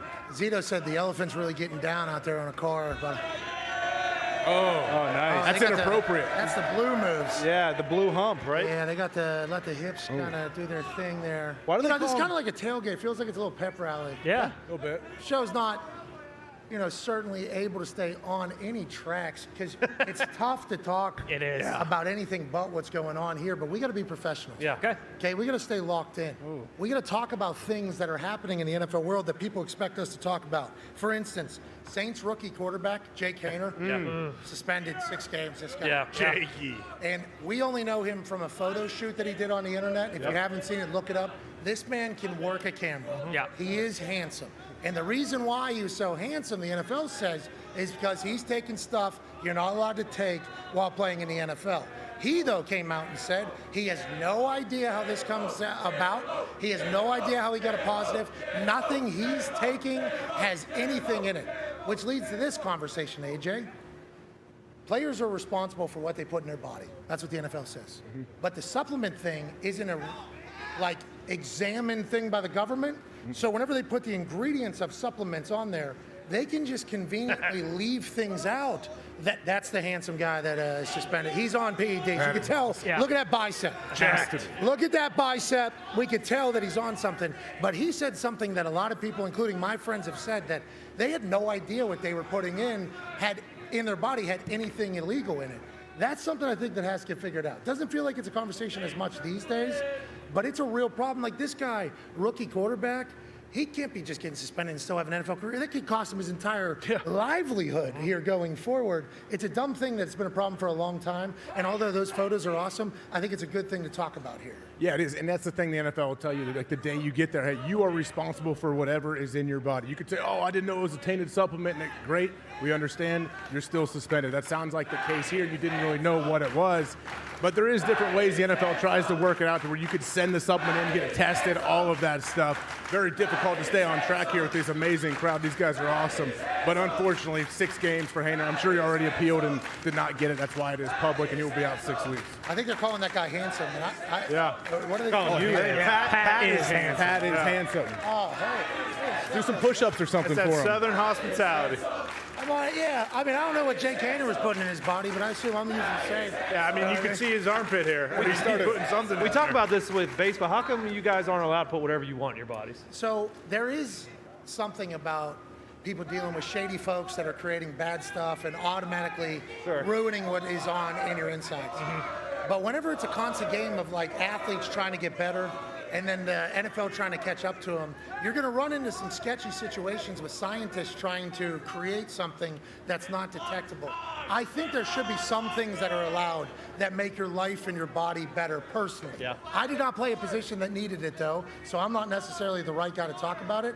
But if there's something that has been proven to not be terrible for your body, nowhere near as bad for your body long term as, let's say, painkillers or any Toradol or anything else that goes in your body, I feel like there should be a conversation about maybe a little bit of a benefit, especially if we're going to 18 games. I think we're at that point, don't you? To where the NFL is open to looking at other options for everything, because we have had people with all kinds of issues with pills and all that stuff. As far as dealing with pain, I think they are starting to have those conversations. I think that's starting to turn a little bit. I hope so, man. I do, honestly, because some of the stuff that they test for could probably benefit guys a lot more than most of the stuff that people are failing for. It's just, it feels like we're at a time of change in a lot of things. This is certainly one of them. Well, and how often is it like where guys will be taking something for 6 years in a row, and then all of a sudden, you know, at the start of the season, oh, this is on the ban list now, and then it's like you got to change it like that. I assume that happens all the time too. It's the player's responsibility to be alert and know, hey, this is something new popped up. This could be a problem for us. But I will say, I didn't know about that deer antler stuff. No idea. That was a hell of a play by there was a lot of people taking that deer antler spray. Ray Lewis, got popped for it, but he was the face of it. Yeah, it was. Did he get suspended for it, or was it not illegal at the time? It wasn't illegal. No, yeah. That's right. It became illegal later, I think. That's when I learned about there's people in here probably beating the testing. Because whenever I hear about the testing, I just think to myself, like, can't take anything, I'm going to fail a test. But then whenever you talk about, like, there's guys getting around it, it's like, ooh, and then you watch that screwball about Balco. And then you watch the Victor Conti Untold series on Netflix. It's like, there's scientists out there trying to beat all of these tests at all times. And it's like, if they create something that's good for you, maybe we should think about adding it in there. Well, yeah, they were talking about with Manny Ramirez, you know, when he was playing baseball, he could put a piece of gum in before an at-bat that, like, wouldn't trigger on a test, but, like, you could damn sure guarantee that there was a good chance he was either going to get an extra base hit or hit a homer in his at-bat. Like, stuff like that's crazy, and you imagine that, you know, there's more of that stuff than we're aware of. Well, and even with, like, the painkillers and the Toradol and stuff, it's like, hey, the NBA just they're letting players smoke marijuana. What? Like, why aren't we, you know, half the states probably in America? In America, in this country. They need some more water out here. No. That's maybe they were. We can't. You guys aren't as clear with your chance. No. Yeah. Connor, the NFL has changed their testing a little bit on that as well. Really? Yeah. I don't think you get suspended as much anymore. You can get put in the program. Yeah, your life can get ruined. But it only tests like at the beginning of training camp now instead of between April and the training camp. As maybe as one of the only people probably that's ever hosted a show that has had a full stint in the program. Yeah. In the NFL. Buddy, 27 months. Buddy. I was getting tested 6 times a month. A long time. Long time. Had to report to the New York office anytime I left Indiana at the address I was going to and 2 phone numbers they could reach me at so that they could drug test me. So when you hear about that program that people go into, and I got it because it was certainly a public intoxication, allegedly some other things. That's right. Allegedly swimming, it was cold. Why would you do that? I have a hole in my eardrum. It was raining. I wouldn't do that. It was raining. They said we're in a drought. You were dancing. No. Who knows? You're dancing a lot. But that program is no fun. So they still test for marijuana. We all know the window in which they are doing the testing. But the NBA eliminating it, I assume the NFL will follow suit. But the NFL will dangle that as a negotiating piece about something else that's coming. You want weed gone? Sweet. 18th game. Boom. Boom. How about it? Let's shake hands. Huh? We got a deal? No more. Everybody want to smoke? Okay, let's do that. Joining us now is a man who I don't think has even sniffed secondhand marijuana smoke in his entire life. He is the face of quarterbacking on ESPN, former teammate of mine, absolute legend, UConn Husky. Ladies and gentlemen, a man who looks strikingly similar to Paul Giamatti. Dan Orlovsky. Yeah,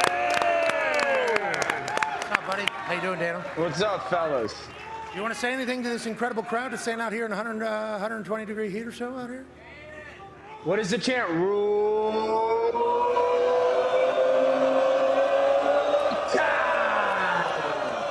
Couple middle fingers there. Obviously, I don't know if those were to you, Dan, or to anybody else, but I appreciate you leading the chant there. Let's talk about last night, Dan. Obviously, a team that is close to your heart. The Detroit Lions get a massive win in a beautiful culture being built by Motor City Dan Campbell and the team up there. What are your thoughts, early takeaways? Do you think it was as big of a win because Chris Jones and Travis Kelce weren't playing? Oh. What are your thoughts on Dan Campbell and the brand new Lions? We love them. I think it's a huge win. I think Kelce and Jones not being there and kind of the way that the game gets into the fourth quarter and essentially ends, Pat. I was there for a long time. I haven't been there for a while. But even over the last couple of years, that's a game that they lose. That's a game that, we always, when I was there, and certainly over the last couple of years, find a way to lose. And you sit there and go, y'all played really hard, but found a way to lose the football game. I think the big takeaway is Jahmyr Gibbs is going to be a problem. I think the more that they figure out exactly how to use him and putting him and Montgomery on the field at the same time is going to be a big deal. We call that pony. When they're both on the field in 21 personnel, two backs, but both being tailbacks. I think Laporta's a way better blocker than people anticipated, certainly me. Damn right. And that offensive line, Ragnow is the best center of football right now, certainly in the conversation to be. So I know people are only saying they only scored 14 points. They also fumbled on the 10-yard line going in, and there wasn't a ton of possessions because the drives are so long. So the fact that they kind of find a way to make the stops when they needed to and end the game with the football is a big deal. Yeah, we're all happy for the Detroit Lions fans, obviously, because they had to go through an 0-16 year. Yeah, gross. Two towns have had to do that in the NFL. That's right. Detroit's one of them a couple times. Yeah. Who's the quarterback? I couldn't imagine. Imagine being a quarterback. I only quarterbacked 9 of those games. Oh, my God. Still could have won. What? Yeah.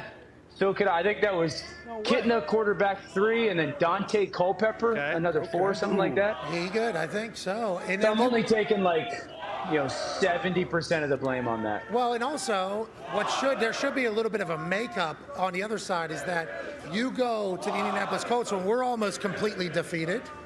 And then you win 2 games at the end on a team that almost couldn't win any game. So I feel like you made up for it a little bit, but I did not know Dante Culpepper. I did not remember I thought that was that. you, buddy. I thought 16 times. Dan Orlovsky led the Lions on the field. That's good news. This is good. This is a great day. Yeah. AJ has a Good question vibes. for you, Dano. Hey, Dan, what do you think about the Kansas City Chiefs, Patrick Mahomes, their offense? Are you worried about them going forward?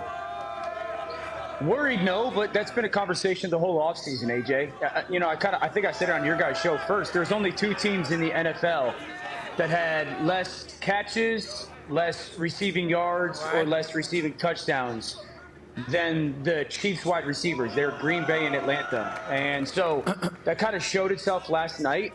Kelce will come back and they'll be fine.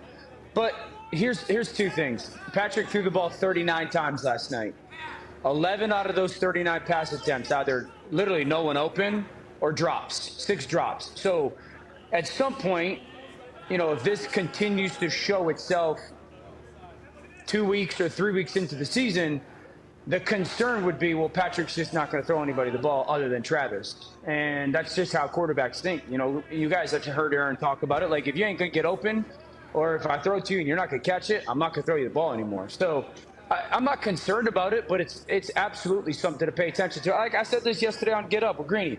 I'm kind of sick and tired of hearing about the word potential for the receivers in Kansas City, and all due respect. Like, I'm here, Kadarius Toney's got so much potential, or Sky Moore, potential, Justin Ross, potential, Rashee Rice, potential. At some point, we got to go do it. Rashee Rice had a hell of a start, I think. He did, yeah. You know, I mean, he had a couple big-time plays. Tony, on the flip side, he deleted his ex this morning. Hey, that's when you know you have a bad night. Yeah. Anytime it says, insert name here, deletes Twitter, now X, after last night's performance, like, that was a tough night. That was, I couldn't even imagine. They'll be okay, though. Mentions. Travis will come back, and they'll be okay. I just don't know if there's enough to go beat Cincinnati, Buffalo, the Jets, Baltimore with kind of the performances of last night. Okay, Tone Diggs has one for you, Dano. Yeah, Dano, if there was one quarterback that you could watch this weekend that you're most interested in, who is it? It's a great question. Thank you. Probably Herbert. I want to see what Herbert looks with Kellen Moore as the new play caller and kind of against the defense that he struggled against. You know, he's played against Vic Fangio's defense 4 times. He's thrown 4 picks. So I just want to see if their offense is what it should be, which is we're going to find ways to throw the football downfield. I will say Dak Prescott as well, just because the whole conversation this offseason has been we're not going to throw interceptions, we're not going to throw interceptions, we're not going to throw interceptions, and then they're playing against the defense that's going to light them up. So those are probably the 2 guys that I'm super interested to watch. That's super interesting too. Let's go. That's super interesting. I want to see Jalen play against Bill. You know. Yeah, I agree. Jalen Hurts. Belichick's had the whole offseason to figure out ways to like lie to the quarterback with the RPO game and zone reads. You know, the RPO game it's very. I say this all the time. Zone reads and RPOs are very. 1 + 1 = 2. There's a key. You don't have to see 7 different things happening. So there's a key. And that key tells you what to do with the football. Bill's had 6-7 months now to really dive into how can he get that key to kind of lie to the quarterback to tell him to do or something to do with the football is wrong. I want to see that. Oh, you think ghosts are potentially coming on? See where Jalen comes from with the Sirianni offense. Putting hands where they've never been before on that defense. Connor has one for you, Dano. Yeah, Orlovsky, we were talking to Michael Lombardi earlier, and he loves the Rams against the Seahawks this weekend. Obviously, no Cooper Kupp. No one really talks about Seattle. What do you think the expectations are with Stafford in L.A., and then do you think Seattle's going to kind of run it back again and be one of those top-tier offenses? I do. Mike Lombardi, the big fan of me. Yeah, he loves you. Dan, he said your name right. What was it, 2 weeks ago? Yeah, he did. He said your name right. He pronounced it correctly. That's great. That is good. Progress. Seattle's offense would be fantastic. They got 2 tackles that are legit, 2 backs that could play. Obviously, the 3 receivers. Geno, no one threw more perfect passes in the NFL last year than Geno. I don't love the Rams without Coop, just because now Matthew's relying on players like Tutu Atwell and Van Jefferson that are, much better in kind of second and or third roles. Higbee's going to be probably their primary focus pass catch wise, and Van. So I think with Seattle's defense and kind of the rebuilt secondary, not the additions of how good they are, I don't love the Rams playing against Seattle, because when you have Cooper and you run your offense through Cooper, and then Cooper's not there, you're trying to find people to run your offense through, and Seattle's too talented on the back end. Yeah, I think the whole conversation about a lot of these teams could change in 2 weeks. Yep. Yeah. Right, Dan? How much should we put stock into this first week? You know what I mean? How much looking into the weekend in your eyes, because you've been on TV for 50 hours a week for the last 10 years of football seasons, and you have all the stats and analytics. This first weekend, how much stock should we put into everything? Not much, because so many of these teams are going to change. Lions stink. No, because even the Lions, they go and win. I think the Lions played a C game and still win. I think they're capable, specifically offensively, of so much better football. The Buffalo Jets game, don't judge Buffalo till their first month. They're not going to have Von Miller. We'll see how long it takes for the Jets to kind of mold. How much does Witherspoon play for Seattle in their secondary? So there's so much that is going to kind of take hold over the next month, that teams are going to change so much more, and coaches are going to know how to use their younger players so much differently. I don't think you take much stock in the first couple of weeks. Dan, they were chanting you off the stage right here. They were. And us too, I do They believe. Saban. With a Saban chant. Listen, Saban will be here in 28 minutes, Dan Orlovsky. The best thing, Pat, is on the ticker that's been going on. You have like 12-year NFL veteran Dan Orlovsky, quick dash, all capital letter, legend, 12 times super national champion Nick Saban. So. Oh, you're saying you're kind of set up for failure here on the? Because I want to let you know, we can't see the ticker on this particular screen. No. I don't even know what that looks like. Right? No. Yeah, No, I'm not set up for failure. Sorry, I just Dan. think it's funny that my name and Nick Saban's name are next to each other. Dan, yeah, you're the face of ESPN. on, You're Dan. acting with Denzel Washington. Wake up. These people forgot that. This dude did a scene with Denzel Washington 2 weeks ago. Yeah. No big deal. Asking 10 for seasons of Saban. Always Sunny. Come on. Ty has a question for you, Dano. Dano, when you look at all of the quarterbacks who are kind of on the cusp of taking that next step, whether it's Jared Goff or a guy like Daniel Jones, who do you think's going to make that leap to an elite quarterback, kind of like Jalen Hurts did last year? Trevor. I think Trevor, just because, two things. One, secretly Jacksonville's going to run the absolute piss out of the football. And those two backs between Etienne and Tank Bigsby from Auburn country is going to be a really big part of that offense. And then Ridley's just going to be an absolute problem, man. I honestly believe Calvin Ridley is going to be, the Stephon Diggs type of impact where we look at him and go, no one could cover him one-on-one consistently. So Trevor takes off. I'll give you kind of a guy that I think probably shocks people a little bit with his performance. I think Daniel Jones, and you guys have a pretty good feeling of what my thoughts are on Daniel Jones. I think Daniel Jones could have a 32 touchdown, 8 interception season if Darren Waller stays healthy. Offensive line's going to be a lot better. I think they're coached as well as anybody, and I think Daniel Jones kind of gets into that conversation of top 10 quarterback, top 12 quarterback, just because of how talented they are now. Hey, Dano, Waller has to stay healthy. I like the Giants against Cowboys this weekend. I had some Cowboys I take fans them. get upset. Yeah, I think it's like a trendy pick now to do that. I thought I was going to be the anomaly. I thought I was so smart. I was like, you know what? I'm going to do it. Welcome to my everyday life. Oh, no. Well, wait, hold on. Dan, you're smart. Hold on. Yeah, you can do things. You know things. All right. Anyways, Dan, have an incredible weekend. We appreciate you joining us. What do you think on this game, Texas-Bama? I think Texas wins that game. Milrow scares me throwing the football. Why is that move? Wait, why? I want to know why. Dan, why do you say that? Yeah, I keep hearing that people talk about Jalen Milrow like he's a dual threat quarterback. I see him way more as a runner right now than an accurate thrower. I think if I was Texas, I would blitz the tailbacks because I don't think the tailbacks are good at pass protection right now for Alabama. Jeez. Dan's not, is there anything good about the Alabama team, Dan? I think they're a super talented offensive line. I think those tackles you can get after a little bit. Okay. So All no. right, Dan. We appreciate you joining us, pal. And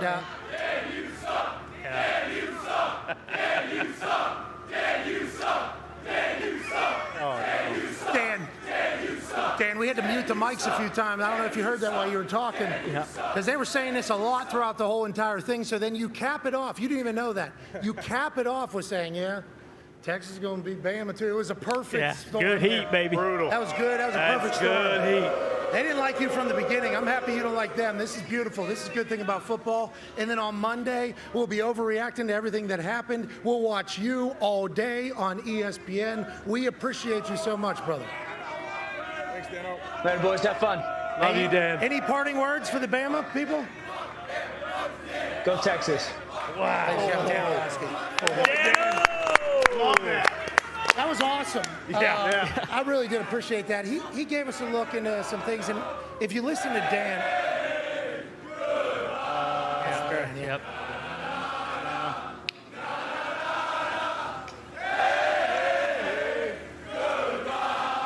Yeah, I mean, that's. Yeah, That's unbelievable. That is the Dan Orlovsky. He was getting that type of heat throughout the entire.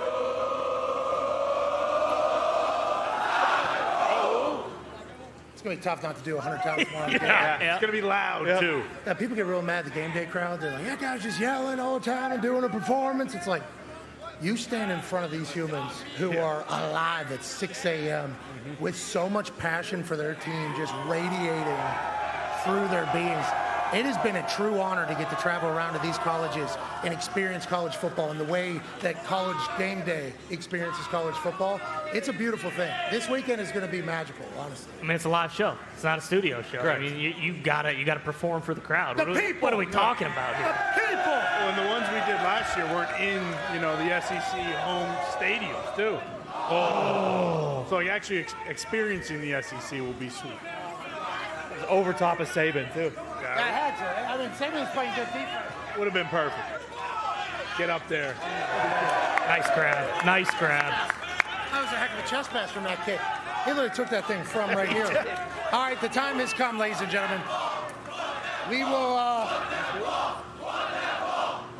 punch that ball. You've already made it.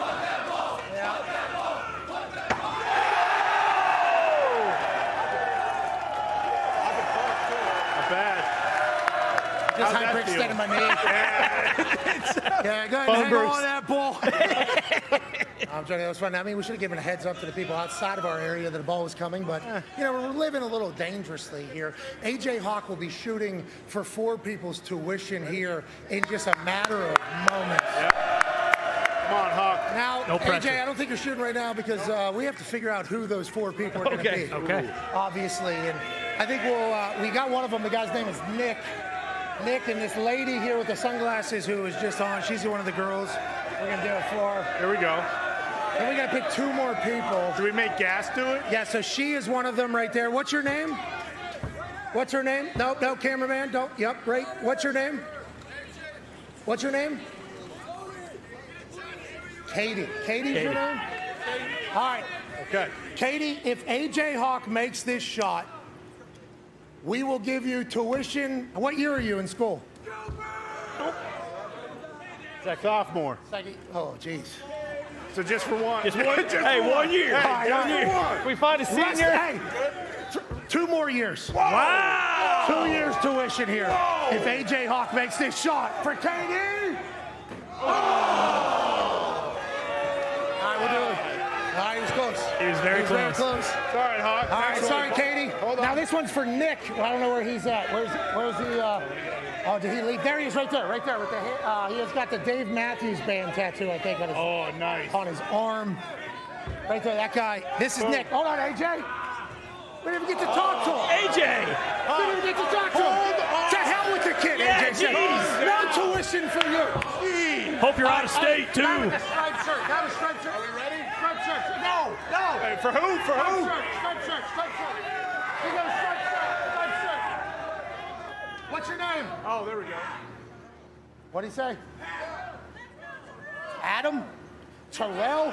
Terrell, what year are you at school? What year? Freshman? Oh, jeez. No. All right, all the way through senior year tuition from your friends at the Pat McAfee Show. If AJ can make a shot. Oh! So close! Right there! I mean, you want to help the kids out, AJ? It's now everybody wants AJ. Kids, AJ. The kids. Yeah, just.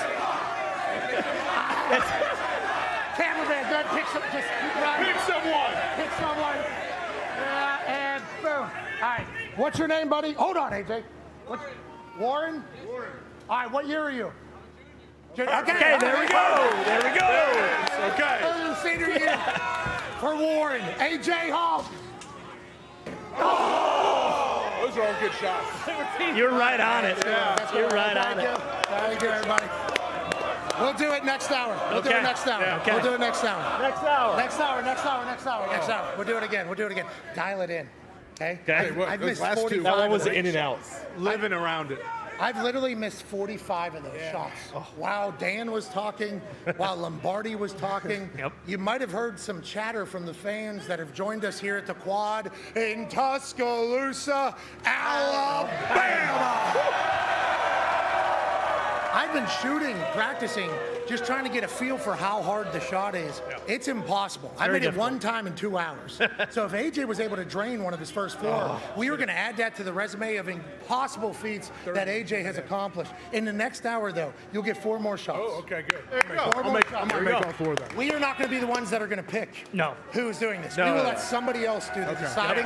I'm actually pretty happy that we kind of got out of there without it. Yeah, that freshman one was pretty scary. That's why I remember that one was halfway down.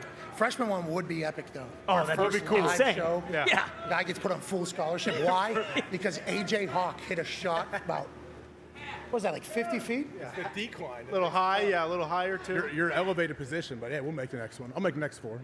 Well, hey, don't oversell. One is fine. Yeah, one's perfect. One is good. All right, let's wrap up some news here as our ESPN 2 hours on this glorious Feel Good Friday kind of wrap up. I think whenever you start chit-chatting about the NFL season, you immediately have to go into who do you think are going to win the championships? Sure. Now, I picked for college Alabama.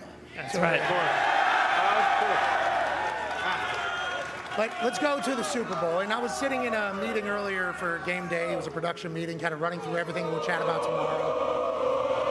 After.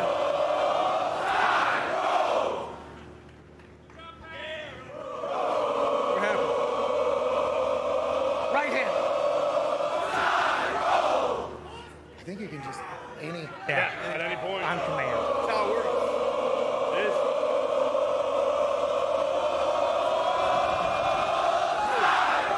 There we go. Surprised AJ participated. That was really nice of you, AJ, to do that. But we haven't really given our Super Bowl predictions yet. I was sitting in a game day meeting, and one of the guys that was in there, one of the producers, says, hey, would you mind giving us your Super Bowl predictions and your Super Bowl pick? And I'm like, that's so far away. Every single year they say that there's 6 teams, 7 teams that have a chance to go. This year, I genuinely believe, and you can call me a mark, you can call me an idiot, I think the Jacksonville Jaguars down there at plus 2,800 to win the Super Bowl could go on a run. Wow. I think teams all over the league could win the Super Bowl this year.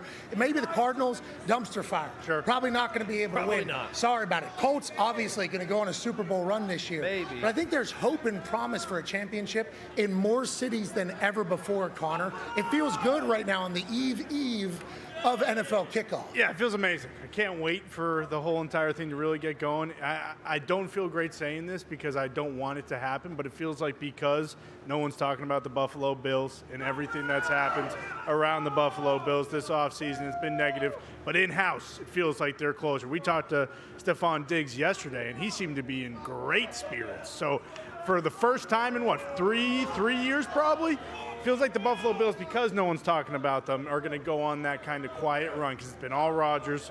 It's been all about, Jacksonville even being a legitimate 1 seed. Cincinnati finally paying Burrow. I like the Bills. They paid early. Yeah, they did. True. But Cincinnati is another team in the AFC that you got to worry about. When you talk about the AFC side of things, you got the Buffalo Bills, who are a team that everybody's going to expect to win. The Jets have jumped into the upper pantheon. Yes. There it is. Of teams in the AFC out of nowhere. Let's not even think. What about the Miami Dolphins? Yeah. Miami Dolphins, Michael Lombardi said, I like the Dolphins a lot this weekend, not only the Gambelon, but as a team. If they can keep Tua healthy, there's no reason that they can't go on a run maybe to the Super Bowl, and that would be beautiful for the people down there in South Florida. And what about the Chargers? I mean, we talk about them every year. Everyone's always picking them. Like, will they finally put everything together? Herbert's one of the best quarterbacks in the league, and for whatever reason, they always kind of just choke down the stretch. Last year, big time. But we'll see if the Chargers put everything together. Like, why couldn't they go win the Super Bowl? I think there's a lot of optimism because in the AFC, there's so many teams that actually I feel like they think they can win the Super Bowl because they are that good that they can win the Super Bowl.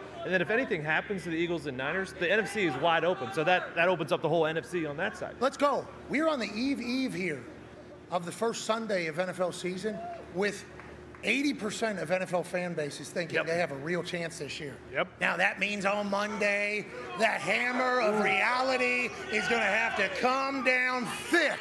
Overreaction Monday is just a few days away. Yes. That is something that we need to make sure we celebrate whenever we get there because it's our first time to overreact to everything that is taking place. And if you hear Dan Orlovsky talk, AJ, and I'd like to get your take on this, how many years you play in the NFL? 11. Not as many years as Dan Orlovsky. Nope. Not as many. Just missed. 12 years he has. It's a lot of time. First week, though, we hear quotes from Lombardi. We hear quotes from everybody else. teams can get better for sure. But the great teams in the end are good in the beginning as well, is what Lombo says. Dan Orlovsky says we can't learn anything from week one. Do you agree with that or not agree with that? No, I think you can learn something. I mean, I learned a lot about the Detroit Lions, and not even from the win. If they didn't win the game, I was talking to a lot of these guys before the show today. They were physical early. Yeah. Like, they just wanted to come in there and let their presence be known. Even, like, I'm watching special teams, guys coming downhill.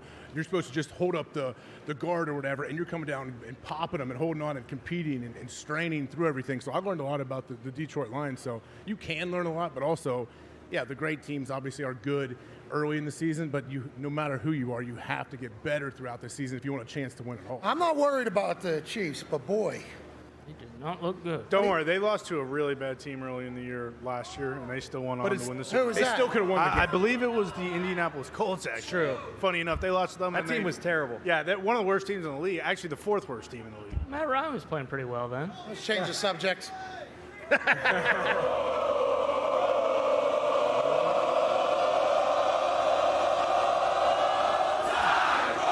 That's awesome. Oh, Yeah. God, that's awesome. That's a weapon. You're a maestro. Good for you guys, dude. A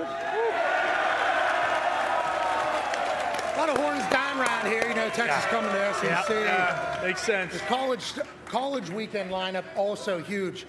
Deion Sanders in Colorado taking on Matt Rule in Nebraska. Tone Diggs, obviously in your wheelhouse. Not only the most bet game in football this weekend, including the first weekend of NFL football, but also all eyes of the football world are wondering, is that Colorado team a one-week wonder? Or are they going to be able to withstand the success and continue to build and climb on the back of a buffalo, not a bison? The gamblers who hold themselves up as gamblers will always this is the most bet college football game in a long, long time. This game is bet more than any NFL game this week, and they would say, hey, go the other side because everyone's on Colorado. But Colorado is miles and miles ahead of Nebraska right now. I think that the athletes, the weapons are so much better. Matt Rule's trying to figure it out in year one. The talent that Prime has going in there, Nebraska's not be able to score with Colorado this weekend. Well, you know, Matt Rule, not a bad ball coach, and it feels like the hype around the Colorado Buffaloes is deafening. I am one of the leaders of the bandwagon of the Colorado Buffaloes, but it does feel like a little bit of a trap game. Ooh. Yeah. Doesn't it? Home opener? No, it ain't a trap game for those guys because they're saying that Shador is one of the most mature people of all time. Desmond Howard went and traveled to Colorado and got a chance to chat with the team and Travis Hunter and Deion Sanders. He said the vibes out there are immaculate. And he said Shador, real leader, shoot leader. You see the text messages from Tom Brady saying, hey, don't be satisfied, I believe was the message. Like, if you think about who his mentors are, not only athletically, who's that? His dad, professional and NFL and the MLB, not just for a cup of coffee. We're talking about sustained greatness in both of those leagues. One of the only people of all time. And then mentally, who's his coach? Oh, Tom Brady is the guy that's doing it. I don't know if there is such a thing as a trap game for this team, but they're so young, so new. It's exciting to see if they'll be able to back it up yet again. And it feels like the trap game thing with Colorado. Every week we're going to be saying that just because of how much hype is around, the Buffaloes. But you just mentioned Prime. Prime's their coach. He knows what everybody's saying on the outside, and he knows what he has to say on the inside to keep those guys together and to go out and play well every single Saturday. Well, it seems like in college football, too, more so than in the NFL, where, teams can't have off days. If you have an absolute dude at quarterback, usually those guys don't go out and just absolutely lay an egg. And I think if you look at what Shador did last week, it's tough to say, hey, this guy's not going to go out and do it again. Yeah, I can't wait to watch. I can't wait to watch the hype continue to build. And I can't wait to watch Deion Sanders do something that everybody's going to try to replicate and never be able to accomplish because they're not prime time Deion Sanders. Congrats to them. I can't wait to watch that game. I also can't wait for the entire weekend right here in Tuscaloosa, Alabama. We got game day tomorrow morning live from right here. Then obviously Texas-Bama tomorrow night. I think it's on ABC. We'll be on ESPN 2. It is magical on this quad. And the reason is Nick Saban, Coach Saban, the greatest of all time, will be joining us on the other side of this break on ESPN. Sports Center will take over and take you into the weekend starting in about 7 minutes or so. We are so lucky to be here. We can't thank you enough. Have the best weekend of your life. Goodbye. Joe. All right, hey, good work on ESPN. Good work on ESPN, crowd. You guys said the F word a couple times there. You know what I mean? That was awesome. Yeah. I'll be excited to see how they handled that. You guys were incredibly active out here. Beautiful. Absolutely beautiful. We cannot thank you enough. You're the greatest humans on earth. Yeah. Coach Saban will be joining us in like 4 minutes or so. Yeah. We got to reset some chairs here. We're going to run to the Porta-John. AJ's going to be shooting 4 shots for tuition right after this. You're the greatest humans on earth. We'll see you in about 4. And for you at YouTube, listen, I wish that you were here, okay? I wish you had a chance to feel what these people have brought in. And obviously they're here for Coach Saban, and we are too. This conversation could be my first time talking to him. Yeah. Let's go. This could be our first time getting a chat with the greatest of all time. Yeah. It's a big moment. Be a friend, tell a friend something nice. Take about 5.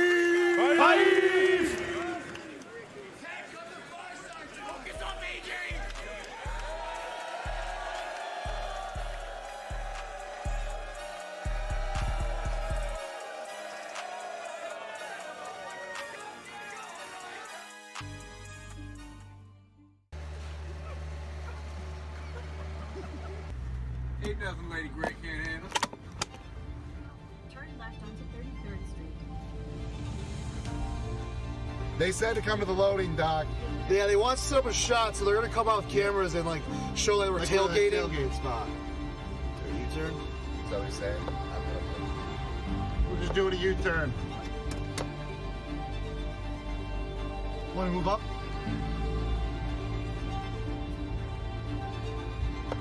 And this guy tells Z, yeah, hey, just follow that car right down that way.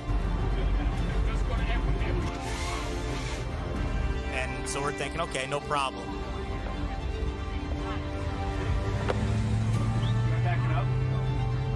So Z moseys on down this way and just fucking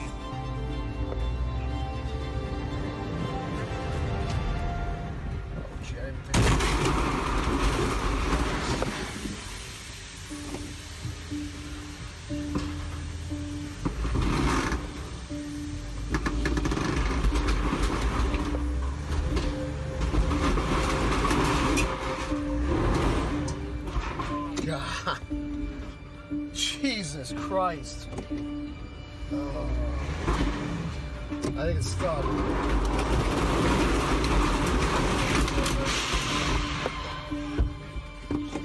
Fuck.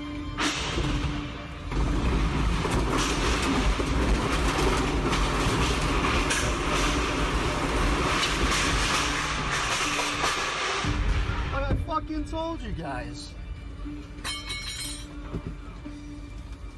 Like, come on, dude.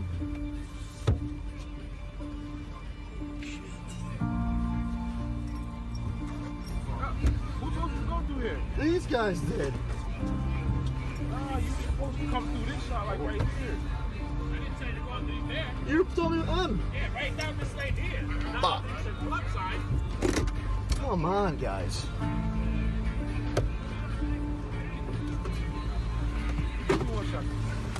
Fucking A. How are we looking out there? Oh, fuck. So what you just heard was a RV that was clearly too tall for an awning that was hanging over. And Zito was going so fast in that the entire RV ended up under the awning. Yep. And it wasn't until they were all the way under that Zito said, "Oh, I think we're stuck." And at that moment, he puts it in reverse and rides back through all of it. And that's when the piercing sound of metal that you heard ripping through. Fuck, wish we did. Fucking how we did fucking everything up there? The backside fucked too? How's it going, sir? Yeah. Yeah, they just keep fucking sending us through here. They're sending somebody out, just hang tight, alright? Did you check the top? I mean, It's destroyed. scratched up. No, like the whole thing is. Oh, fuck. Like, they're gonna fucking send me fucking through somewhere. Everything everybody all right in there? Yeah. Stay calm. Yeah, you're on. Stay calm, kid. They told you to go through. Start getting clearance. I am on the bus with the rest of the WWE roster driving by. There's 2 fire trucks, there's a cop, there's paramedics, there's quite a scene. Fucking A. How's it going, sir? Oh, yeah, they sent me through, and I was just like, all right. Yeah. And we're just rolling by going into the fucking MetLife Stadium, and I get a Corey Graves. Is that your RV? Yeah, you guys hear about McAfee's guys drove a fucking RV into the arena? Into the arena. That road to WrestleMania, man. Hey, I'll tell you what, that's the furthest I've ever seen any vehicle get underneath that fucking awning. Look at the ladder on the back of the RV, it's almost fucking off. Light bulbs are falling. The ceiling God. is made of styrofoam. There's styrofoam dust falling everywhere. The air conditioning unit probably weighs like 250 pounds, and it's just laying up there. And we're like, what should we do with this? The guy's like, oh, it's a rental. You want to fucking take that with you? Trust me. You gotta be shitting. So eventually, he was like, yeah, actually, it's leaking a good deal of coolant. Why don't you just throw it down the fucking hill over there? You know what? I mean, the damage is gone. I was over there. You say who's left there at the action? It's Caroline's. Damage is already done. Just throw that thing down the fucking hill. It was a good run. It was a good run. We thought you were going to fire us all, going to be so pissed. And then we look at the group chat and you say, boys, the hashtag road to WrestleMania is not always a smooth one. Somebody send the RV agreement to Phil. And then in all caps with a quote, we took the roof off at the MetLife. So I'm looking around, the cop's like, I was trying to explain to the cop, like this guy, and I'm like looking around, no one's there, and I'm like, shoot, and he was basically telling me it was supposed to be a $500 ticket. So he was like, but I brought it down at $85. But I was like, well, what do you mean? Like, it wasn't my fault. The guy told me to go. He was like, well, it was careless of you to go. Let's get the fuck out of here. That was wild. Absolutely insane. All things considered, I think we're okay.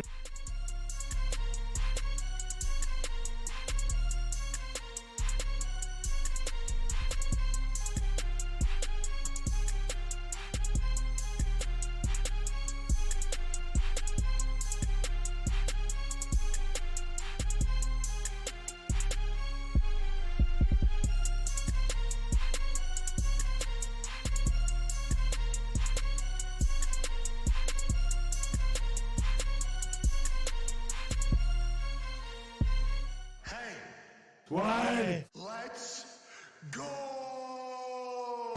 This show stinks, and the fact that you listen, we are very, very thankful for.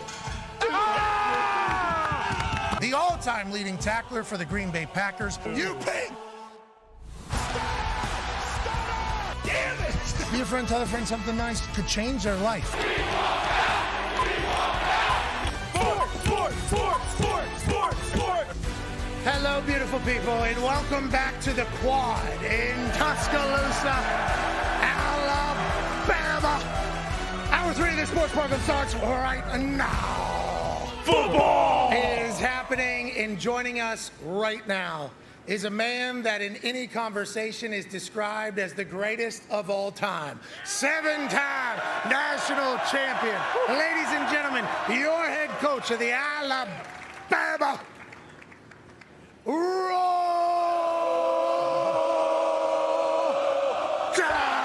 football team, Nick Saban, baby.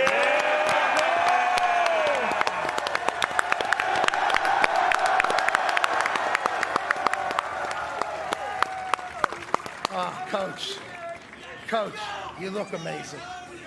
This crowd is awesome, and they're only here because we said we're chatting to you. These people love Nick Saban. I know We love these people, too. Well, you've done a lot of good for these people and for college football as a whole. And I know you're just a humble West Virginia guy, but you're the greatest of all time, and you've earned everybody's yell that they've shown you. You're the best. We appreciate it. Believe us, we appreciate it. But, you know, we had a great team here at Alabama, and these folks, the fans, have been a great part of that for many, many years. The energy, the enthusiasm, what they create in the stadium makes it special for players to play here, and that's why we've always been able to continue to get good players to coach. Okay, so we've never been in Tuscaloosa for a home football game. Saturday night, we'll be roaming the sidelines. What should we expect here? Is this the greatest environment in college football? You have to say that, but why is it that? Well, it's one of the greatest environments in college football. I think the SEC has some great environments. It was a great environment in Texas last year when we played there, but our people here have a great passion. They have a great tradition, and they are very enthusiastic and supportive, and the atmosphere in our stadium is always fantastic. I can't wait to get out there. Can't wait to experience it. Now, you are favored by a touchdown at home right now, even though they have returning players at important positions. This is kind of a new team, it feels like, from a national standpoint of Alabama. Also feels like you're maybe going back old school, before Mac Jones, Tua Tagovailoa, before Bryce Young, a little bit more power football. Is that an accurate reading of your team, and do you notice that? Well, I think it's a transition that we want to make. I think it's happening all over in college football right now. You see more people getting in what you refer to as 12 personnel, 2 tight ends, 2 wides, run the ball. People have adapted to the spread. There still are some great features that the spread gives you offensively, RPOs, spreading the field, advantage throws. But I think more people are now getting back to running the football, and that's what we wanted to do and have more balance in our offense this year, and hopefully we'll be able to do that. Let's talk about Milroe a little bit, because running quarterback with a running team is obviously a recipe for greatness. And I hate saying this because it's like a very amateur thing to say, but like, he has Lamar Jackson wiggle, it feels like, and movement. And when he's on a field, he pulls away from people. He's a quarterback. It's like he's electrifying. How does he have to continue to grow, and what do you think we see from him on Saturday? Well, he's made a lot of progress as a player, and what he's done is he's learned to process better, make better choices and decisions, so it minimizes his bad plays. He's always had a tremendous capacity to make big plays, explosive plays. He's one of the fastest guys on the team. So when he pulls it down and takes off, it makes a difference, and it creates problems for the defense. And I think this can help us reestablish being a more balanced team as well, is his athleticism and what it does to the defense. I mean, when you run the zone read even, the end's supposed to take the quarterback. Well, if the end can't take the quarterback and he takes off, that guy can't close as far to help on the dive. So all those things complement each other. Hell yeah, we can't wait to watch it. AJ's got a question for you, Coach. Coach, I'm just curious, you've had just sustained dominance wherever you have been. How do you continue the culture that you have here that you've brought with you everywhere you've coached, to where year after year it seems like Alabama's always there contending for a national title, but it doesn't matter who's on the roster really? Well, I think the number one thing you just mentioned, you answered your own question, it's culture.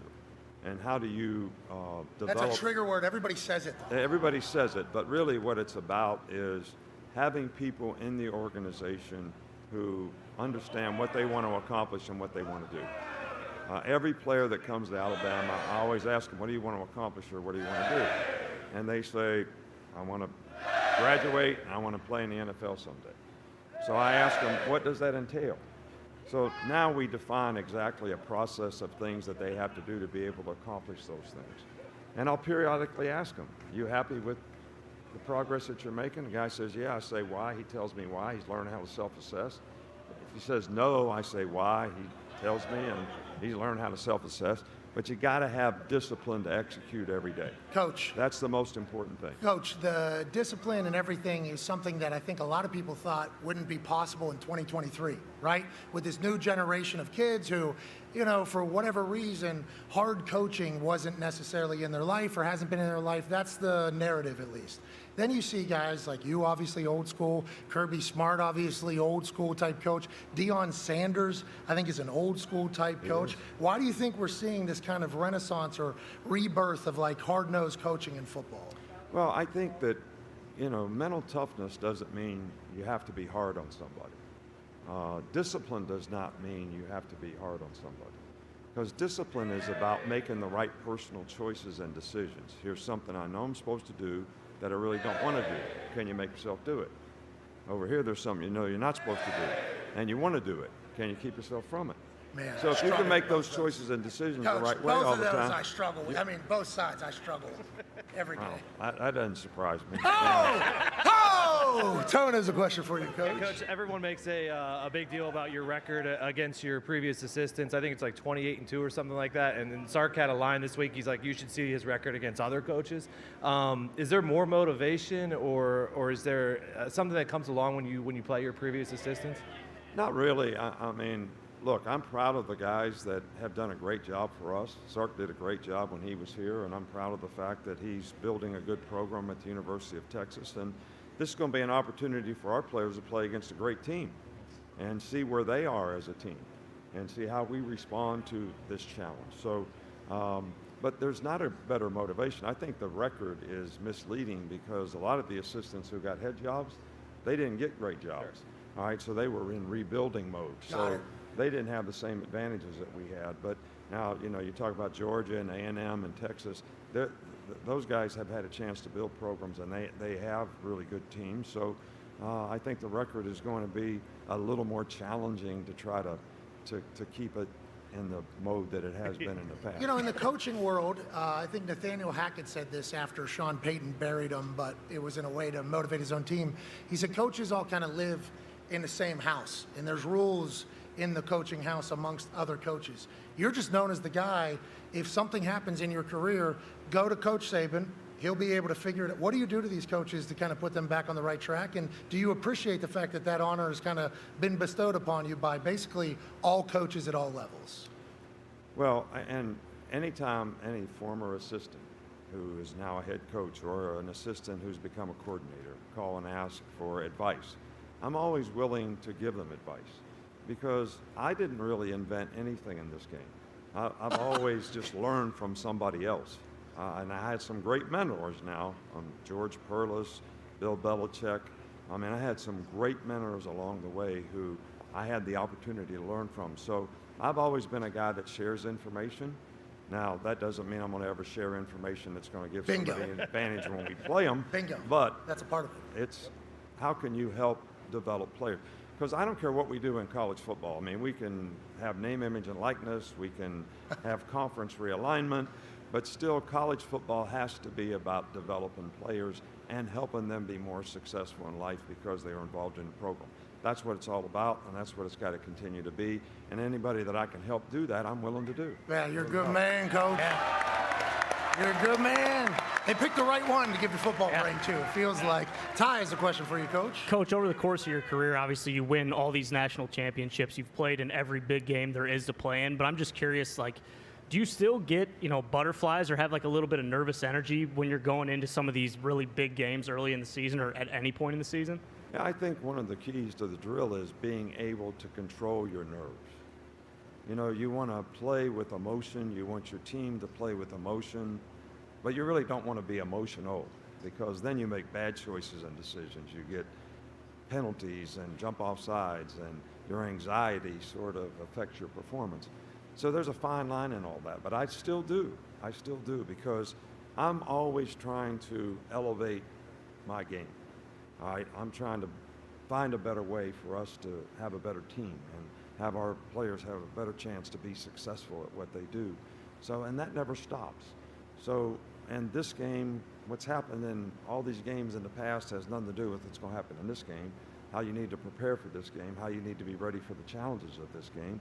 And it's still a great challenge to me to try to get our players in a position where they have a chance to be successful. Yeah, but when you lose your shit, it's awesome. Yep. I would imagine we love it. Mm-hmm. We love it. You know what I mean? You get some things you talk about, some things you do.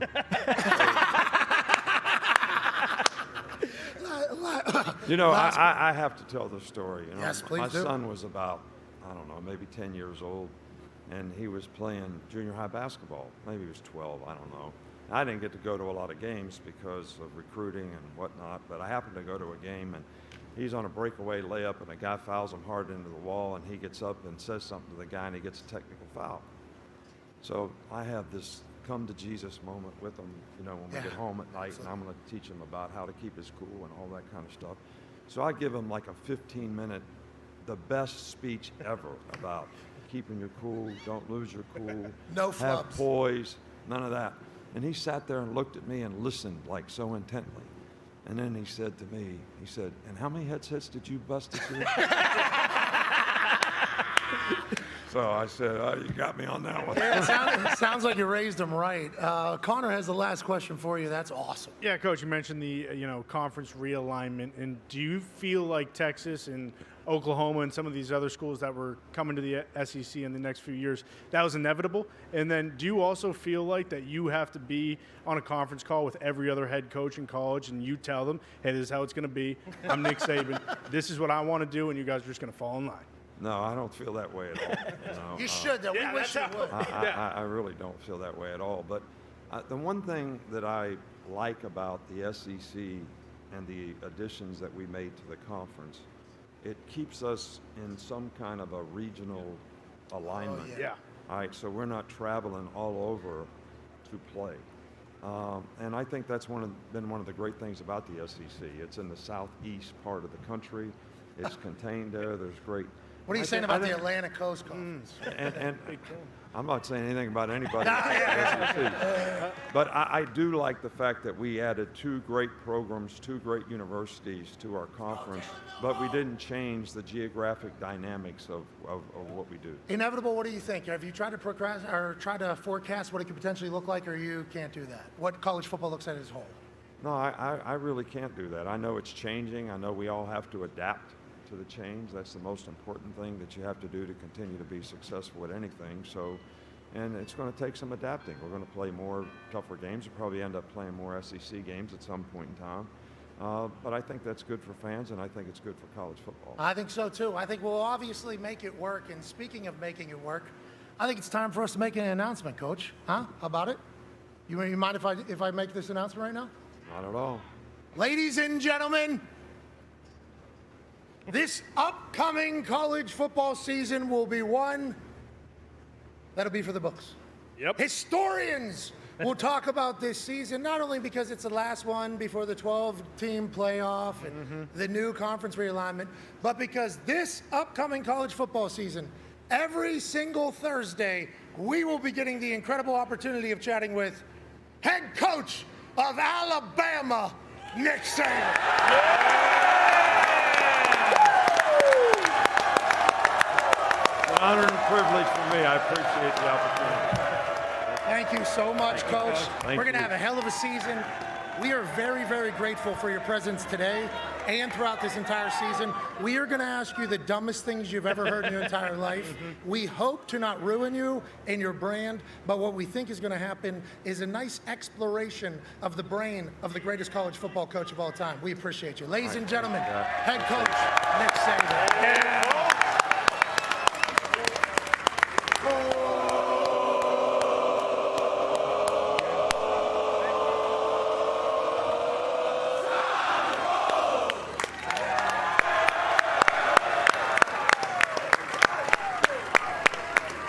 That's bananas.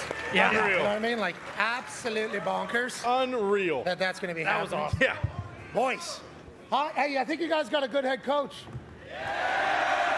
I think you guys have a good head coach. I think they do. As the folks file out of here, now that Nick Saban has left, I think the only thing we can do is give ourselves a little pat on it. We should celebrate what just happened. Yeah, I think so. I think so. Real cool. So, I think if you were a sports book or an odds maker, you'd have it about plus 25,000 that Coach Nick Saban would do a show with a bunch of doofuses, the head one wearing a tank top. But here we are in 2023 with an opportunity to chit-chat and go throughout an entire season with the greatest coach of all time. Yep. It is going to be awesome, and I can't freaking wait for it.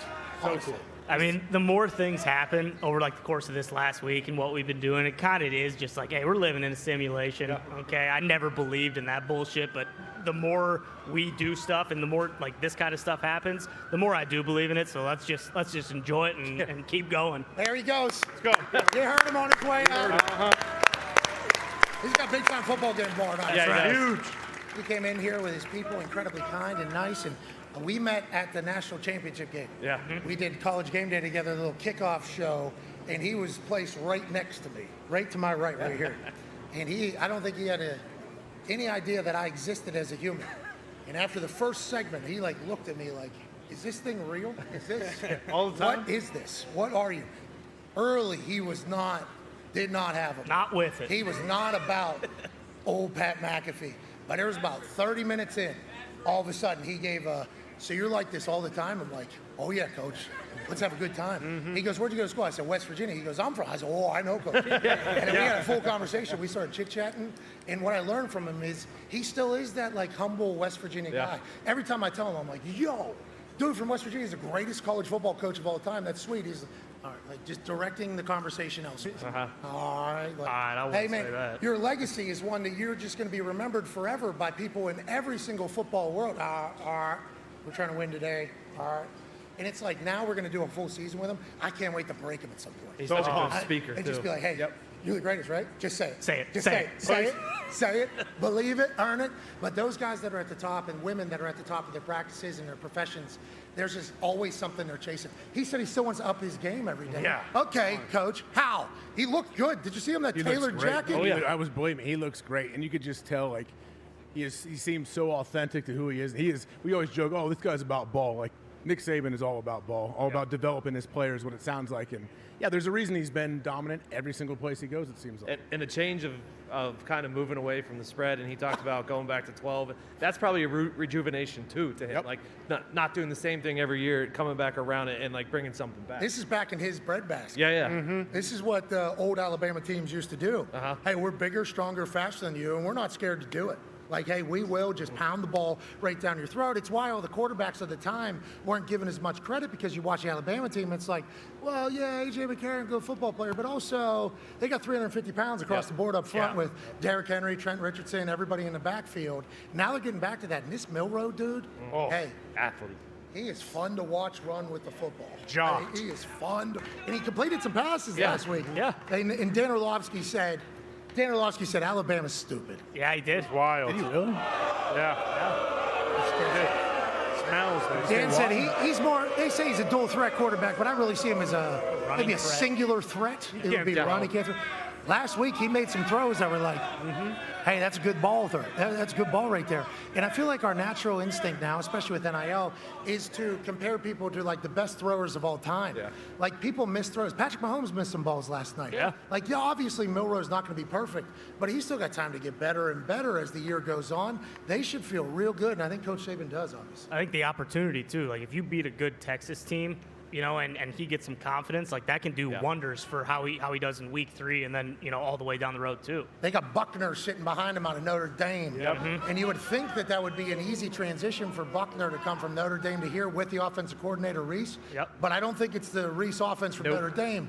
Actually, Saban said, yeah, we're running Alabama. Yeah, that's right. You're running Alabama off. Which is fine. Unlike what they did in Clemson, where they said we're running a Clemson offense when that offense has stunk for the last few years. Whoa! Tony, come on. Still a lot of time for Clemson to come back. Got a lot of big games. Speaking of big games, let's go ahead and make our predictions for this weekend. This is the only segment that we have ever been able to keep as a weekly one. Yeah, consistent. We get very bored very quickly. If you're a new fan of the show, you will realize that what we're doing today does not mean we'll be doing it tomorrow.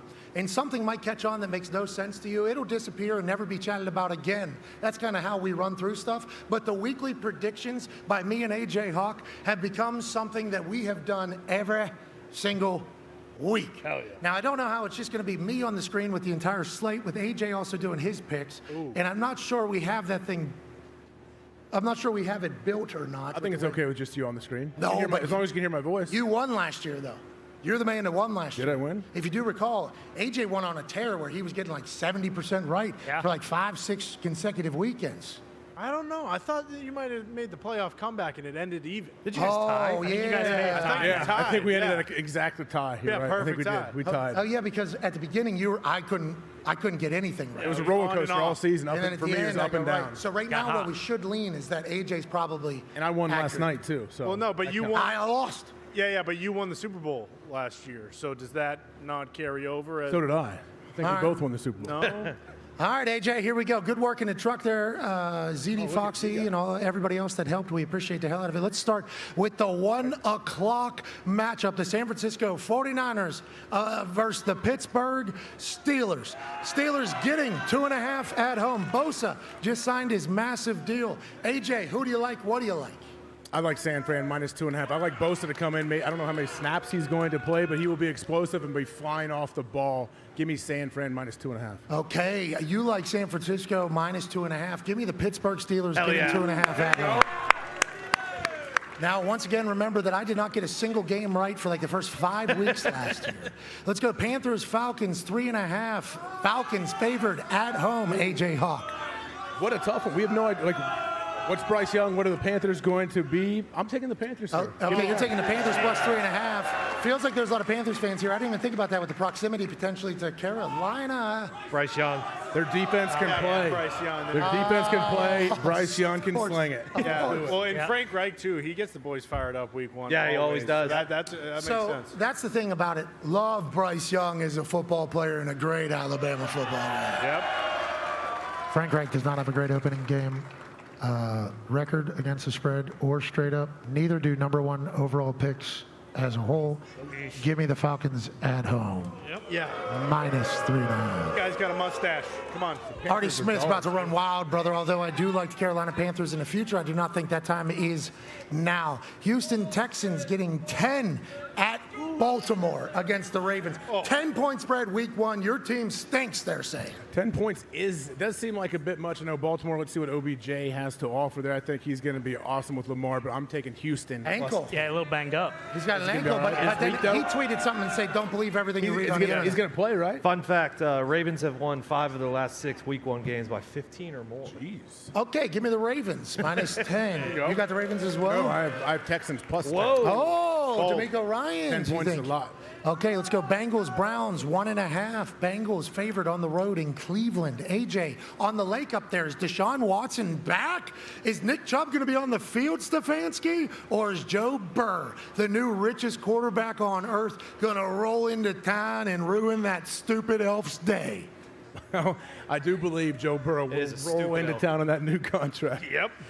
And ruin that stupid elf's day. So Bengals minus 1.5 at Cleveland. That feels like the easy pick right there. Yeah. That feels almost The too Browns easy. could be really, really good. If Deshaun Watson lights it up, they can be really, What did I hear really you good. say? If you watch that game and you see Chubb on the sideline, you're going to lose it? I'm going to lose my mind. Stefanski does that. Yeah, but He what does. did Tony Well- say, too, about the division matchup between the For Browns some reason, and the Browns have the Bengals number. I'm not taking them. But Stefanski is coaching for his life, though, because if they don't make the playoffs this year, he's going to get shit canned. All right, give me the Browns plus 1.5. Wow. Bengals start slow. Yeah. they lost week 1 last year. They win by 1. The Lions won by 1 just last night. Sure. It'll be the same thing. We'll get a double there. Buccaneers, Vikings, 5.5. Vikings favored at home with Baker Mayfield traveling with Mike Evans in a contract situation. Ooh. Is it 5.5 or is it 6? Do we know? It's moved to 5.5, yeah. Oh, it's moved to 5.5. Give me the Bucks. Bucks plus 5.5. I should say at Oh. Minnesota. Yeah, I like Kirko and what they can do with the Vikings, but I think Baker might be a little bit revitalized down there. Okay, give me the Vikings minus 5.5. I like Kirk Cousins in the Vikings. I don't know. I don't know why nobody else does. Wild. People like them. I think they just They want a lot of one-score games. They like assume everybody. they won't win the Super. They assume they're good enough to get to the playoffs and not finish it all. They're not even favored to win their division. I don't know if a lot of people think that, honestly. Yeah, I don't. I haven't been think talking to a lot of people. People think they stink. I think. Well, once they lost Dalvin Cook, they're like, Kirk Cousins, watch what happens when they don't have Dalvin Cook. Well, I actually said it's going to be tough to replicate having a Dalvin Cook in the backfield, and Vikings fans got mad at me, and I'm like, yo, that's actually going to affect some stuff. Though. Yes. Like Dalvin Cook is a person that changes some eyes, and Vikings fans got upset, but that doesn't mean that I don't think Jordan Addison is going to do his thing. Sure. Justin Jefferson's going to do his thing. Madison in the backfield, I think I like the Vikings. Give me the Vikings at home. No offense to Baker Mayfield. Cardinals at Washington. I don't know if the $40 million renovation to fix the poop pipes in Washington has happened just yet, or if that is still a danger. If you go to FedEx Field, keep your eyes low, because if you look up, there's a chance pink eye's coming with poop pipes bursting all over the stadium. Now, with that being said, the Cardinals are allegedly a poop pipe. Actually, they're getting 7 on the road against Sam Howell, Ron Rivera, Eric Bieniemy, in a brand new ownership team in Washington, AJ. I have no idea what either of these teams are going to be this year, but I feel much better about where Washington is right now. So give me Washington -7. Dobbs is starting quarterback for the Cardinals? Yeah. Yes. No offense to Dobbs. I appreciate Dobbs, but, like, he wasn't even on the team. Like, give me Washington. Yeah, give me Washington. Titans, Saints, 3-point spread. Ooh. Saints favored at home with Derrick Henry, Nuke, Ryan Tannehill coming to town, AJ Hawk. It's tough to go down there and get a win in that dome, but I will side with the Tennessee Titans and Mike Vrabel here, the head coach. Titans +3 at New Orleans. I agree, although we all think that the New Orleans Saints are going to be a good football team. Yep. I just think the Titans are going to be great for some reason, even though they're going to lose twice to the Colts. Speaking of the Colts, at home against the Jacksonville Jaguars, who some people are saying are about to make a run maybe to the Super Bowl. The Jacksonville Jaguars with Trevor Lawrence, another year under his belt. Calvin Ridley, fresh off the freshest year he's ever had. They're favored by 4.5 on the road against Anthony Richardson's debut. 2 days removed from Chris Angel blessing Lucas Oil Stadium. Shane Steichen and the Colts will take the field for the first time, getting 4.5 at home. You want to go first on this one? Colts +4.5. Keep it moving. Thank you. Give me Jags -4.5. Do you have any reasoning, or just because it's not the Colts? I just think the Colts are really good. I'm not saying the Colts are that bad. I'm saying the Jags, I think, are very, very good, and I'm not sure where the Colts are right now. Okay, I appreciate what you're saying. Maybe think about it. You know, Anthony, he's trying to talk you out of this right now, by the way. We're going to be there. Do you? I got good news for you. There's a 5 out there at one book, so you can take the 5. Boom, okay. I'm getting 5. Okay. Yeah, give me 5.5 then. No, that's not how it works. Another game. All right, I'll change. Why are you trying to take advantage of everything all the time? What just happened with you and Tone? Well, that was the best line available. We're shopping around. Remember, it's in the book. It's in the book.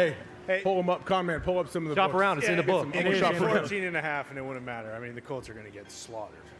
I didn't say that. No, that was me. You're disgusting. Denny Chimes back here. Let's go Eagles, Patriots. Con man, you like the Patriots getting 4 at home? Boy, oh boy, their O-line has a lot of questions. I'm going to stay away from this one. Okay, AJ, what are your thoughts? I like the Eagles -4, even though they're traveling to New England. Tom Brady, they're honoring Tom and 20 family members. I'm still taking the Eagles -4. Jalen Hurts is a hell of a football player.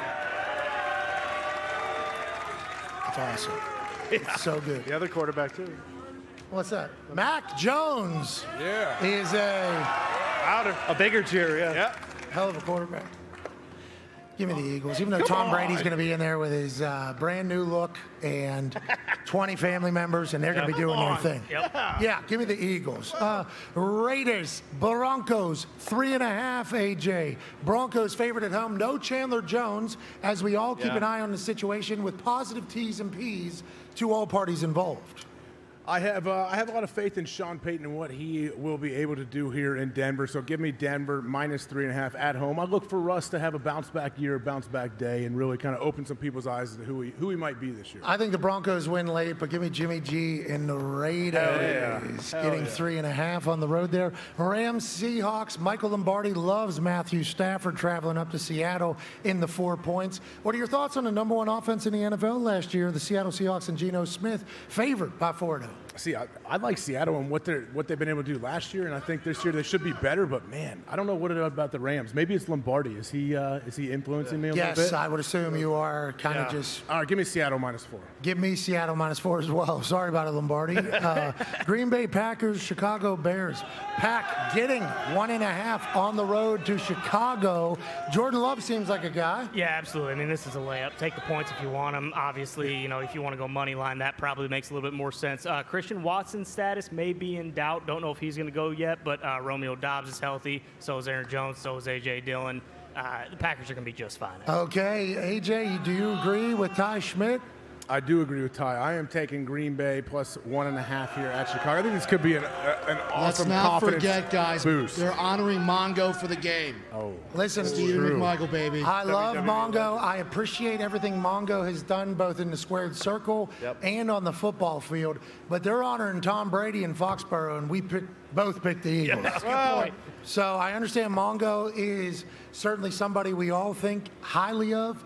I don't know if he is going to be enough to get this Jordan Love era not started on the right foot. Hell yeah. Jordan Love and the Packers plus 1.5. Miami Dolphins, Los Angeles Chargers. Dolphins getting 3 in L.A., AJ. Man. I mean, they're traveling a long way out there, obviously. I don't know. I'm sure they're already there, but I got to take the Dolphins here, plus 3. If Tua can stay upright, stay healthy, we know he's been working his jiu-jitsu / judo. He's tucking his chin when he's falling down. Give me the Dolphins plus 3. I love the Chargers social media team. Yep. Very good. So good. We get insight into that team more so than any of the other teams in the NFL in a better fashion. They're good. They're talented. They hire an actual, animator. Yeah. That takes hours and hours to do stuff. They care about the presentation on the internet. They care about their team being explosive for their fans. They care about being a team that people want to pull for. That's right.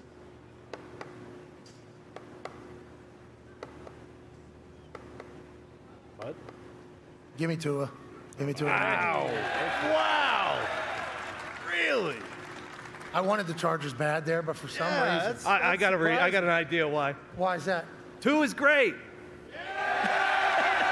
Well, now, I would have taken the easy way out. I guess I have every single time Left tackle. in front of the crowd. But, I don't know. For some reason, it just feels like we forget how good the Miami Dolphins were. Oh, yeah, they were awesome. Last year when the Miami Dolphins were playing, they were incredible. Now, much different vibes, I guess, coming out of their camp this year. Yeah. Ever since, that fishing incident with Tyreek. Yes. Right. And Christian Wilkins and then Xavier everything. Howard was There's doing some- there's some negative vibes coming out of camp. I don't know. Yeah, and also with Teron Armstead, left tackle, kind of being up in question, and their whole entire offensive line. You got Joey Bosa and Khalil Mack, the leadership council, watching highlights of them getting sacks and celebrating. I don't love that for Tua in Miami. Yeah, me neither. So give me the Chargers minus. There it is. Let's go Cowboys, Giants. That was awesome. Give me the Giants plus 3.5 at home against the Dallas Cowboys, AJ Hawk. So I don't know if you know this. Zeke popped into my ear and said, Tone, Darren Waller is questionable with a hamstring. Do we know that? Did you know that? What?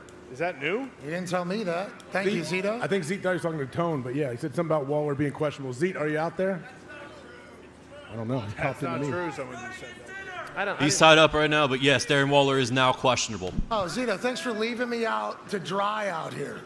Zeke, I appreciate He said to Tone. In my ear, he said Tone. But why? Darren Waller is questionable. He thought I was Tone. We switched seats, I guess. Oh, man, I was only picking them because of Darren Waller. I actually said it this morning on Get Up. Glad I told you. I didn't. Thank you. Yeah, still. I can't. All right, give me the Cowboys. Here we Yeah, go. I'm taking the Cowboys too, minus 3.5. Yeah, I like Darren Waller I love a lot. Darren Waller. He's a good player. I thought he was the thing that was the difference against that Cowboys defense that is remarkable. I thought adding in Darren Waller would be the missing.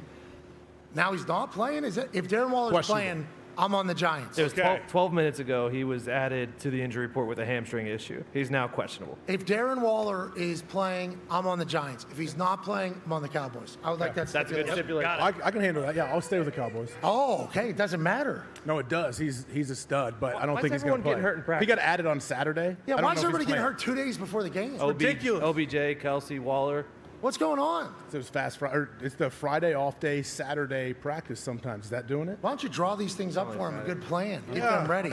And the last game of the weekend in the NFL, the Buffalo Bills will travel to New Jersey to take on the New York Jets on September 11th to kick off the Aaron Rodgers era. 2.5 is how many points the Jets are getting at home on a Monday night game against the Bills. AJ Hawk, who are you taking? I'm pumped to watch this game. I'm taking the Jets plus 2.5. Right. Who you All right, picking? I'll make my decision on Monday. Smart move. Is what I would do. I'm fine with it. Yeah. Are you locked into your picking? Yeah, the fact that they're underdogs too. I'm just excited for the atmosphere of that game. The build up to that. Can you imagine what it'd be like to be in that stadium? Yeah, I couldn't even fathom what it's going to be like over there. Just like I can't fathom what it's going to be like in the stadium that is just blocks away from where we are sitting right now. The boys are going to make their pick for this Texas-Bama game right here, right now. I will hold off until tomorrow morning because, to be honest, I cannot wait for College game day on this quad tomorrow morning. I guess this is where all the tailgating happens. It should be absurd in here. We'll start with you, Boston Connor. Are you taking Texas or are you taking the University of Alabama? I mean, look, I would be an idiot to sit up here and say, okay, Alabama's got an unbelievable quarterback in Jalen Milroe. He's fantastic. He can run all over the place. They got the best O-line in college football. They got Nick Saban. They have one of the greatest atmospheres in college football. Wide receivers that have been there forever. I don't know if that's true, actually. I have no idea if that's true. With all that being said, hook 'em, baby. I'm taking Texas. I'm sorry. Hook 'em. Hook 'em. My bad. Sorry, Bama. Hook 'em. All right, Ty, your thoughts on what Connor did and then obviously on the game. I absolutely love what Connor did there. I mean, that just good heat, good heel move. Absolutely love it. But who are we kidding? You know, Texas is a trendy, fun pick. Hey, Texas is back. Texas is back every year, okay? They're back every single year. At home, we just talked to Coach Saban. He seems confident. I mean, come on, baby. Roll damn Tide. Give me Bama. Hell yeah. Ty plays babyface. Connor's going to be hated for the weekend. Tone Diggs. Who do you think wins the big one in Tuscaloosa on Saturday night? Everyone talks about Quinn Ewers and the Texas wide receivers that are coming in. Bama's got probably the best corner in the nation in Kool-Aid. I'm rolling with the Tie. Feels like he did that for the same reason I picked the Dolphins earlier, but I do appreciate that. AJ Hawk, you're a college football national champion. AJ, you're a Super Bowl champion. AJ, you're a COVID survivor. AJ, you're a father of 10. What? You're a man who's the president of Ohio. What? You have an impeccable spray tan on that skin right now. What? You have the best jawline in sports. What? You're ridiculously handsome. What? Super smart. What? Freaky athletic. What? And you pick who to win the Texas-Bama football game that we'll be covering tomorrow night live on ESPN2. Who do you think I'm picking? Drum roll, Drum roll. please. Anticipation. Sitting next to Coach Saban, obviously, got me excited for this game. I could feel the positive energy coming off of him. Honestly, he's very, very excited for this one. I felt like he was very confident. Roll Tide. Alabama. We're going to do it. Yeah, me too. I was like, thank God. Do you think I was going to rope it open? Yeah. No, I'm not playing games up here. I'm I not thought going you to were rope it going open. the other way. So there's all the picks, obviously. One Texas fan, Boston Connor. Hook 'em, baby. Suck it. And three guys that were never going to say any team other than the team that this crowd is supporting. And there's no better way to wrap up this beautiful Feel Good Friday live from the quad than with AJ Hawk. See, this is exactly why we hooked him right here. No respect. This isn't a good Christian school. Texas is, damn it. Yeah, I'm sure they'd say the same thing to you if you would have done what you just did to them. So now we're figuring out which four fine folks from the pit out here that has hung out with us for 3 hours here in the incredibly hot sun of beautiful Alabama. What AJ will do is AJ will shoot 4 shots. Each shot will represent one of these kids. If he makes all 4, we're paying for the tuition for all 4 of these people through their senior year. My God. Damn. If he makes 1, we're paying for one person's tuition through their senior year. Okay. I believe we are close to getting all 4. We have. Here we go. The first shot for the first tuition. Sorry, the first person. Yeah, never had a shot. All right, can we get the second person? Who's the second person? Hold on, don't shoot yet. I want to know what year they're in. He's writing them down. Yeah. Big Matt, what? This guy looks like good. sweet. He's got good hair. I'm gonna make one. What year are you? Who? Junior. Junior. Okay. All right. If Cuzzy with the lettuce, who's a junior at Bama, gets free tuition through his senior year, it'll only be because of A.J. Hawk draining the shot. Holy shit! Holy shit! Oh my God! Way to go! You're on full scholarship, kid. Hell yeah. AJ! Hell yeah. Wow! AJ Hawk! AJ Hawk! AJ Hawk! AJ Hawk! AJ Hawk! Hey, what's your name, buddy? Do we know your name? What's your name? Justin, congratulations, you're on full scholarship. Yeah. Should have to name his firstborn after AJ. Yeah, make it. Me too. Let's figure out the third one. Holy hell, AJ, you just gave that guy a scholarship. Wow. What year is it? Junior. 3 semesters. It's good. The third person here now. In state or out of state? Yeah, Justin just won. I don't know who's. Jaden Jackson was over here. Jaden Jackson, who is a sophomore, is over here. Jaden, A.J. Hawk might have found it. Will there be 2 scholarships given from the A.J. Hawk jumper? Buckets! Sorry, Jaden. That's a shame. I got pushed. All right, so we should have stopped after just making one, but what I think is about to happen here is A.J. Hawk is about to bury this shot. Yep. And when he makes this shot, there's going to be another tuition paid for by the Pat McAfee Show. It's going to be a scholarship that we will forever memorialize our beautiful Feel Good Friday here on the Quad in Tuscaloosa, Alabama. Hell yeah! Come on! The fourth person We good? is Paige Cope, who's a sophomore. Paige, you got a couple years left here. Will you have to pay for it or not? All depends upon one Ohio president.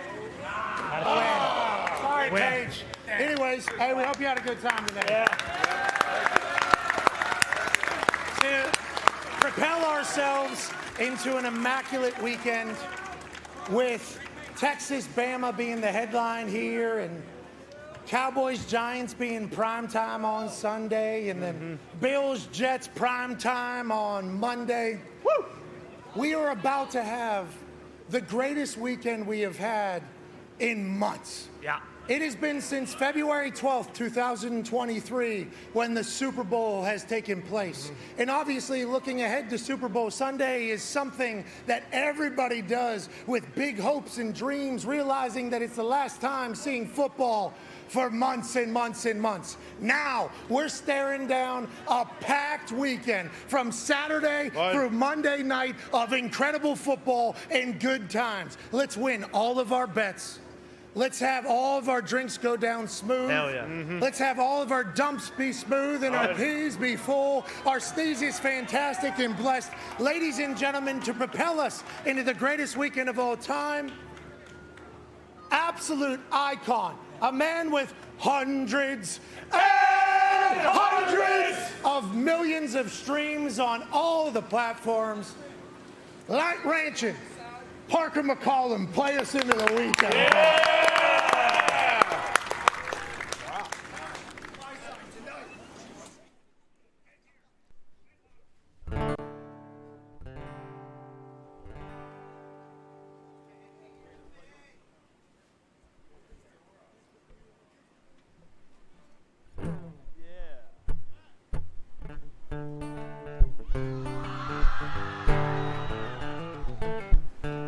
All right, I think they're trying to work on the microphone. I believe.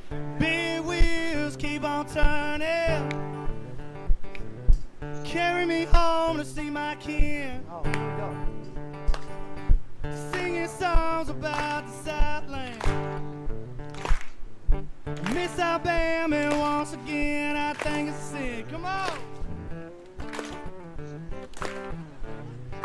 I can't hear him either. I can't hear him.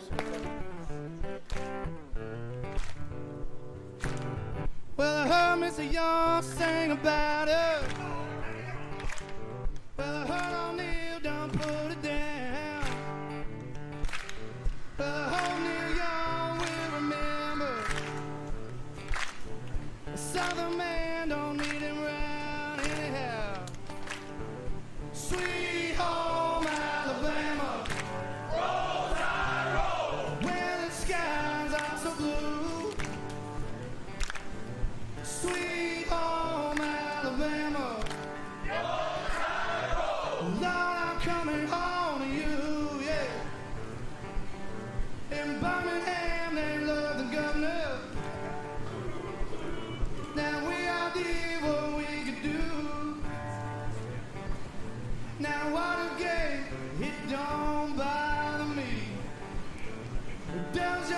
conscience bother you? Yeah, tell me the truth. Come on.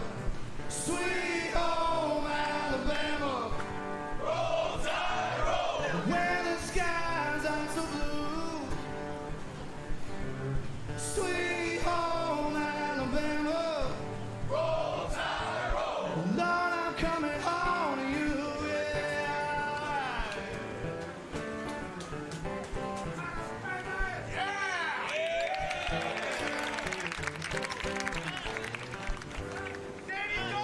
Now muscle shows ain't got the swamper, baby. Yeah, they know how to pick a song or two. Lord, you know they give me up so much. They pick me up when I'm feeling blue, baby. How about you? Sweet home Alabama. Roll Tide, roll. Where the skies are so blue. Sweet home Alabama. Roll Tide, roll. Lord, I'm coming home to you. Sweet home Alabama. Roll Tide, roll. Lord, I'm coming home to you. Sweet home Alabama. Roll Tide, roll. Lord, I'm coming home to you.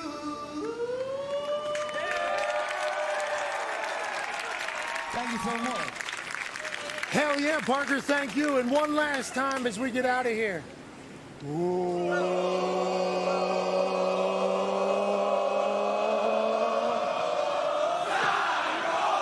Hell yeah, thank you all so much. Have an incredible weekend. Thank you, Parker McCollum. You're the man. You handsome bastard. You. Cheers. Let's win all of our bets. Goodbye.